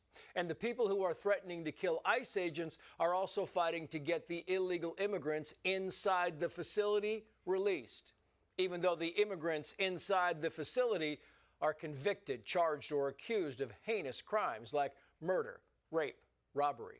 So the protesters are kicking, biting, and punching to free the killers, robbers, and rapers. Huh? These are the same protesters who criticize ICE agents for wearing gotta a mask. get 'em outta then here, get all caught of on 'em. camera saying, quote, I Killers have your and these face, weird protesters. and Make now them you're dead. what they do in Tonight, we're California. told That's the called protesters will birds of a feather sing, flock "Give together" peace type a deal. We got to do chance, that. But you can't have peace without getting violent people off the streets. So Common Sense would suggest if you want to give peace a chance, you need to give ICE a chance. Let's bring in former senior DHS and DOJ official Gene Hamilton and host of the weekly Rap Sheet, Josh Ritter on Fox Nation. Thank you both for coming on. Gene, to you first. Here's the New Jersey Governor, Mikey Sherrill, shifting the blame as she is wont to do to ICE. Watch. We know what ICE has done in other states, and we know American citizens lost their lives. For that reason, New Jersey law enforcement is today establishing a peaceful, protected protest zone in the area right outside Delaney Hall. My administration will be working together with community members, faith leaders, advocates, and state police to help people move there today. I mean, Gene, the truth is we hear this in every blue state across the country, right? When they have problems with ICE agents, it's disregard the death threats and the agents are the evil ones. What do you think about this? Yeah, I mean, look, you made a really great point. The people who are in this detention center are folks, for the most part, who have serious convictions or who have serious charges for criminal offenses, who are facing deportation from the United States. These people don't care about the conditions inside that facility. These agitators are violent Marxists employing tactics that we have seen across the world for the last 200 years every time that they want to get their way. So they're trying to provoke, they're trying to agitate, they're trying to do things to cause a response. Yeah, they and got this of new course, the Antifa local thing officials going are now. taking the side of the Marxists, of the agitators. And if they actually cared about the conditions inside, and if there's actually a problem with, like, say, as they do the congressmen who are there, the food quality, what they would do is they would put a food truck, a taco truck, out there and volunteer to give it to the people inside of the facility. But that's not what they're doing. Instead, these paid protesters, these paid agitators and rioters are the ones who are showing up. Yeah. Meantime, you have an ICE protester. We want to play the sound of this. We've heard it a lot, but it's worth playing again. Followed by the governor of New York, Kathy Hochul, talking about banning masks. Watch. Kill your whole family! Family's dead! Come on! Children, your wife, come all dead! Put it! My boy! I have your face, mother! You're dead! Dead! No longer in the state of New York will you be allowed to wear masks as a technique of intimidation. Here we go. They're the intimidators, Josh, right? That's the whole thing. It's just like we see in all these blue states. It's the ICE, it's law enforcement that are the intimidators. Right. It's one thing, and we're used to it now, to see these progressive politicians upside down and backwards on a lot of these issues, but it's quite another thing when you're putting lives at risk, police officers' lives at risk. And make no mistake, that's exactly what these types of decisions and these laws are doing. They're wearing those masks because they're trying to protect themselves and protect their families, by the way, because we live in a world where it's not just one thing to go out and commit acts of violence in these riots, these / quote unquote protests. They want to go further than that and expose who they are, dox them online, and commit acts of violence, or at least threaten acts of violence against their own families. And this governor is standing in support of that. Yeah. Meantime, you have a convicted killer, an active gang member who was sentenced to 50 years for murder here in California. He was let out last year, and apparently he was on the Los Angeles City payroll to be a peace ambassador. The U.S. Attorney Bill Asaley for the Central District says a convicted murderer whom law enforcement believes is an active member of the 18th Street Gang, while being paid with City of L.A. funds to work as a peace ambassador, was arrested today on federal criminal complaint charging him with illegally possessing 2 body armor plates near the city's drug and crime-infested MacArthur Park. I mean, let's have the killer be the peace ambassador here. It's kind of the same theme as the ICE agents, right? The protesters, yeah, just let them go, and the ICE agents will get blamed for everything. What do you think about this, Gene? Look, I mean, this is part and parcel for the leadership out in California. At the city and at the state level, they have no checks in place to check against fraud. And in fact, the very people that they're giving government funds to in many of these cases are fraudsters or convicted criminals, as we have here. This is not an example, apparently, of somebody who's had a change of heart. If you look at what the Department of Justice has alleged, this is not somebody who's had a complete life revolution while they were in jail. This is a person who is now out on the streets and re-engaging in the same types, apparently, of activities that were associated with MS with MS the 18th Street Gang, the 18th Street Gang. Right, the 18th Street Gang, and you know, on the government dole the entire time. Yep. I mean, this is exactly the type of thing that you would see out of the state of California these days. Yeah. Meantime, Florida is now doing these roadside stings, Josh. I mean, they're letting the criminal illegal immigrants, and they're hitting them, and Governor DeSantis said the following here. Watch. We've also done Operation Criminal Return, 10-day operation between FDLE and DHS targeting illegal aliens who are sex offenders, career criminals, and other serious offenders. That led to 230 arrests. I mean, if you're a legal alien and a convicted criminal alien, what possible basis could there be for anyone to object to that? Josh, you know there's always going to be somebody who's going to object. You object to that. Your final thoughts on this? Yeah, he was really setting him up. What possibly could be the objection? Sex offenders, people who've committed crimes of violence, and you're removing them, and they're already here illegally. Where is the argument, the counter-argument built into all of that? He makes an excellent point, and he puts it so well. Full support of it. Yeah, Josh, Gene, thank you both. Be sure to like and subscribe for all the Fox News latest on YouTube, and catch full shows streaming now on Fox One.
On many Sunday nights, they converge on Southern California intersections, spinning up noisy, dangerous chaos for other drivers. We're talking about reckless street takeovers that have surged since the pandemic, terrorizing LA streets. LA County crafted a plan to try and crack down on them. But is it working? Eyewitness News investigative reporter Kevin Ozebek took a ride with deputies to find out for 7 on Your Side investigates.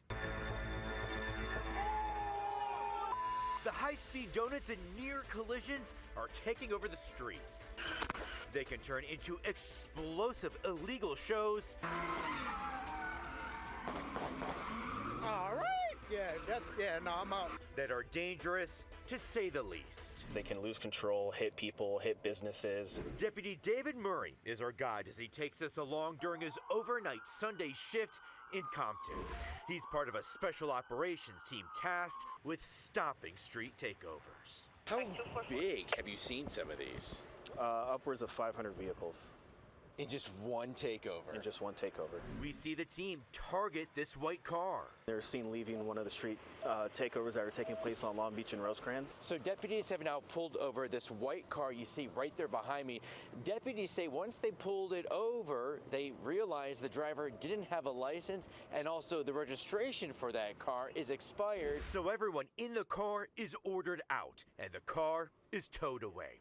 About 30 minutes later, around 1 a.m., Deputy Murray and his team rush to an intersection after a call comes in a street takeover is starting to form.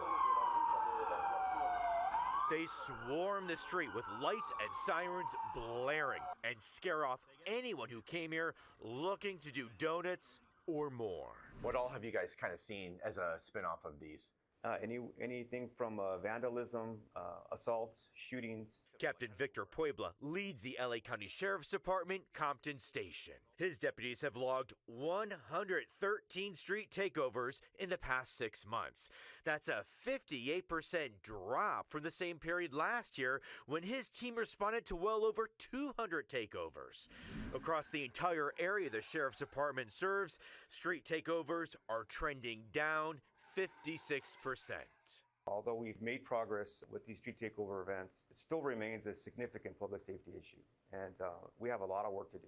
And it's not just the extra patrols that are helping to crack down on this. Throughout Compton and throughout many parts of LA County, these raised bumpers are being installed right in the middle of intersections, and essentially they prevent cars from doing donuts. And that's because intersections with no bumpers are instead scarred with skid marks from these takeovers. So Deputy Murray's late night patrols continue for now. Kevin Ozebek, ABC 7 Eyewitness News.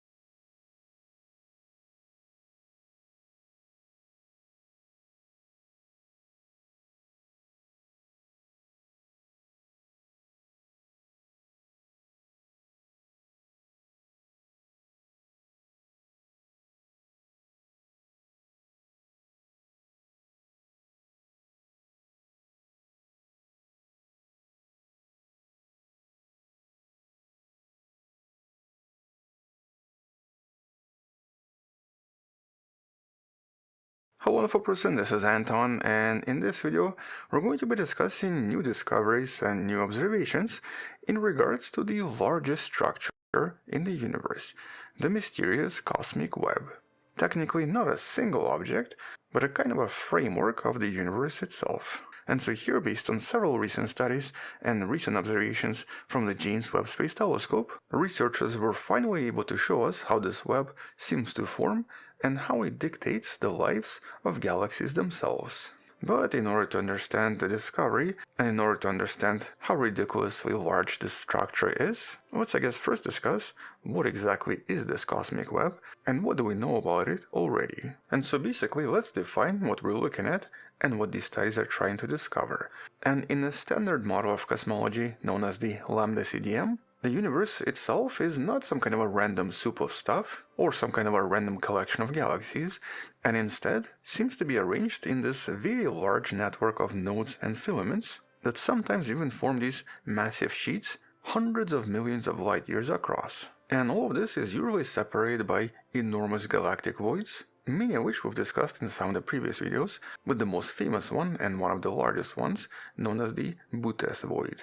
But in essence, it forms a kind of a giant spider web where each of the silk threads is made out of dark matter and gas, with each of these threads meeting at certain nodes, which then form what we refer to as galactic clusters, with each of these filaments representing some of the largest structures known to us, even forming something that's in billions of light years across. But until recently, much of this web was more or less invisible to us, and our understanding of this was mostly based on computer simulations, such as the one you see right here, known as the Illustris project. Except that in the last few years, this has also started changing. And a few years back, we started to discuss some of the first observations of this mysterious object, but now in just the last few months, we had some of the biggest news coming from several surveys, including the one known as Cosmos Web, the largest survey conducted by the James Webb so far, that was now officially discussed in this study led by Hossein Hatamnia.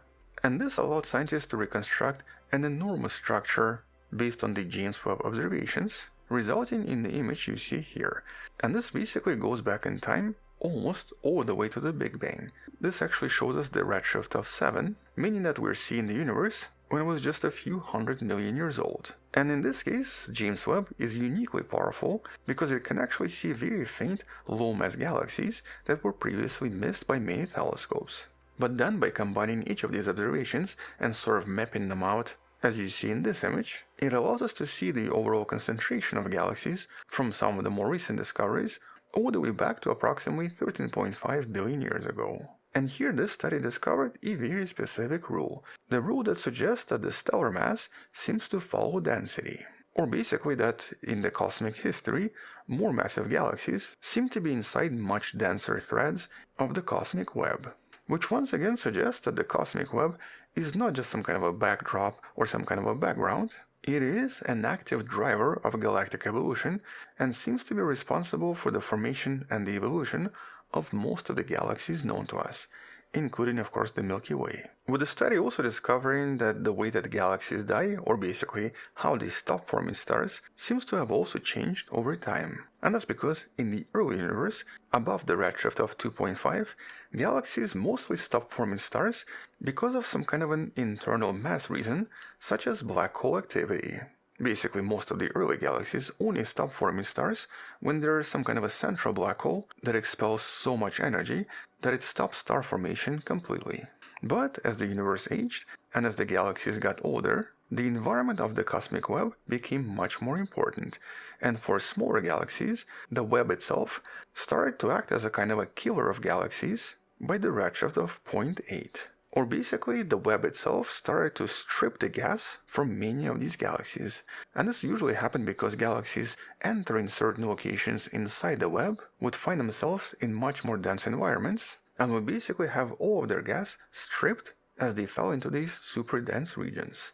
And without that gas, the galaxies could no longer form stars, which essentially confirms that as the web developed, it started to influence galaxies more and more. But this was just the first discovery based on optical observations, specifically in the infrared. But other telescopes started to find missing pieces of the web even in the local neighborhood, which was previously invisible. As a matter of fact, one of these discoveries even solved a major mystery, and that's because for many decades, cosmologists studying the universe realized that a lot of visible matter was also basically missing. Now here we're not talking about the mysterious dark matter, we're talking about normal gas and normal dust. And specifically approximately half of it was actually not visible to us, and nobody knew exactly where it was. This is based on the calculations of mass in the universe and the physical observations, which basically did not match. And while a few months back, in late 2025, observations from the X-ray telescopes like the XMM Newton revealed a massive 23 million light-year long filament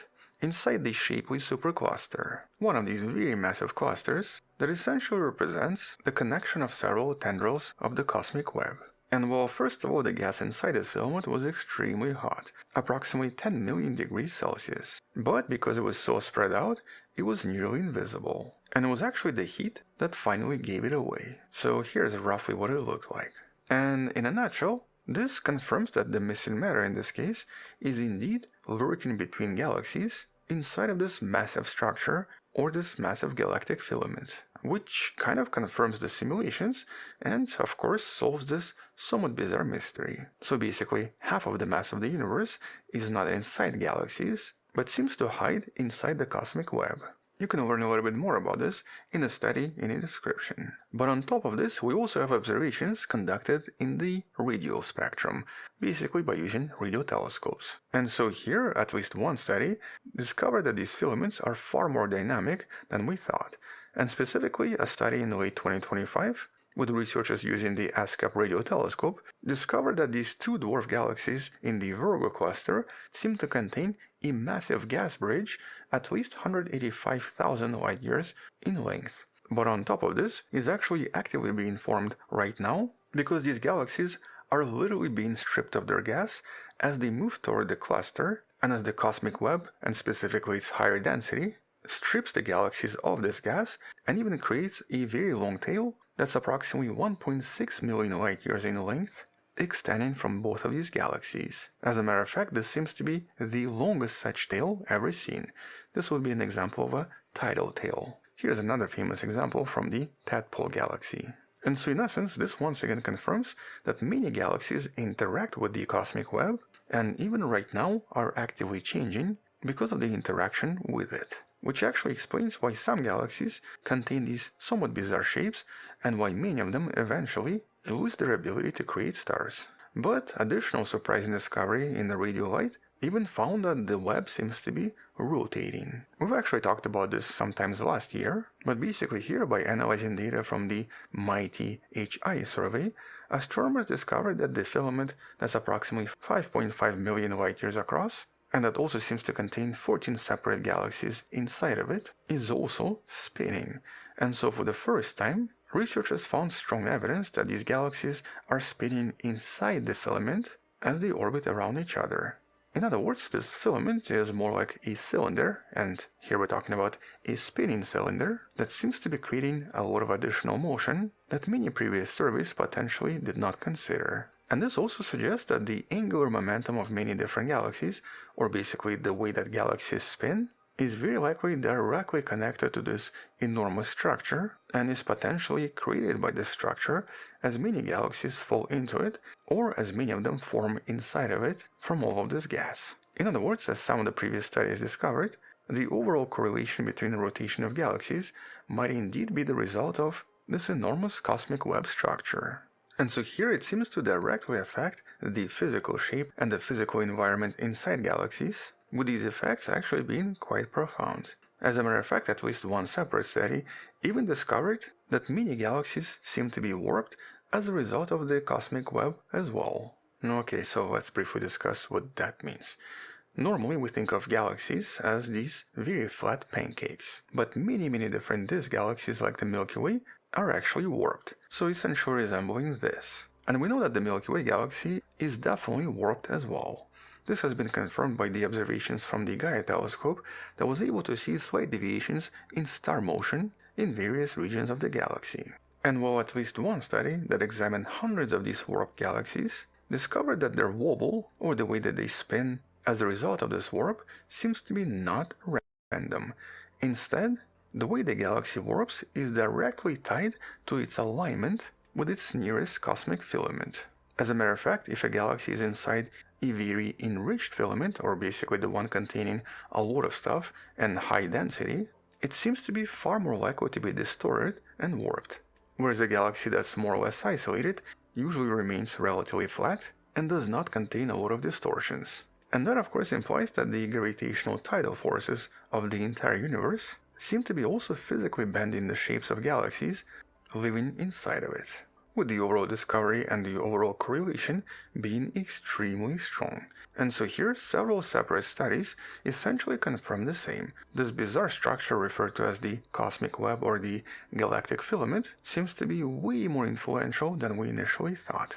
And since this is also a kind of a test of the standard model of cosmology, a lot of these discoveries basically confirm modern cosmology and tell us that the idea behind dark matter and dark energy potentially are correct after all. Mostly because a lot of this does match computer simulations and confirms that our understanding of gravity, dark matter, and the evolution of the universe seems to be on the correct track. But obviously not everything here is perfect, and there are still a few discrepancies here and there. For example, discrepancies in how galaxies cluster, or how some of these halos are structured. Which means that additional discoveries will be made in the next few years. But the studies in this case definitely confirm that the cosmic web is not just some kind of a scaffolding that builds everything, it's also responsible for directly influencing galaxies in a lot of different ways, even shutting them down completely or reshaping them and making them spin in a certain way, and in some cases even warping them, making them resemble something bizarre. But now, thanks to the James Webb Space Telescope and new observations in radio and X-ray wavelengths, we're finally moving beyond simulations and predictions to actual physical observations and physical detections, allowing scientists to test various ideas and various theories. On that note, once we discover something else, we'll come back and discuss this more in some of the future videos. Until then, thank you for watching, subscribe, come back tomorrow to learn something else, support this channel on Patreon where you can find additional videos without any ads and can name it directly, or by joining a channel membership that grants you early access. You can also support this channel by buying the Wonderful Person t-shirt in the description below. Stay wonderful, I'll see you tomorrow, and as always, bye bye.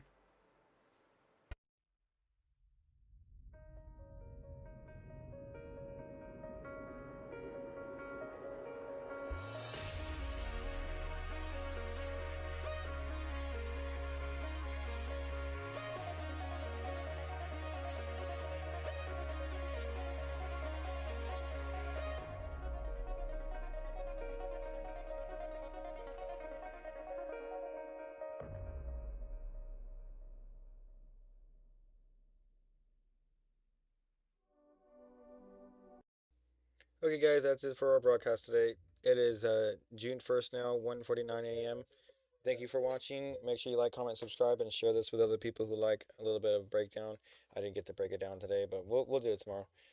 Anyway, have a great rest of your evening, morning, afternoon, wherever you're watching this, and I'll talk to you next time I can.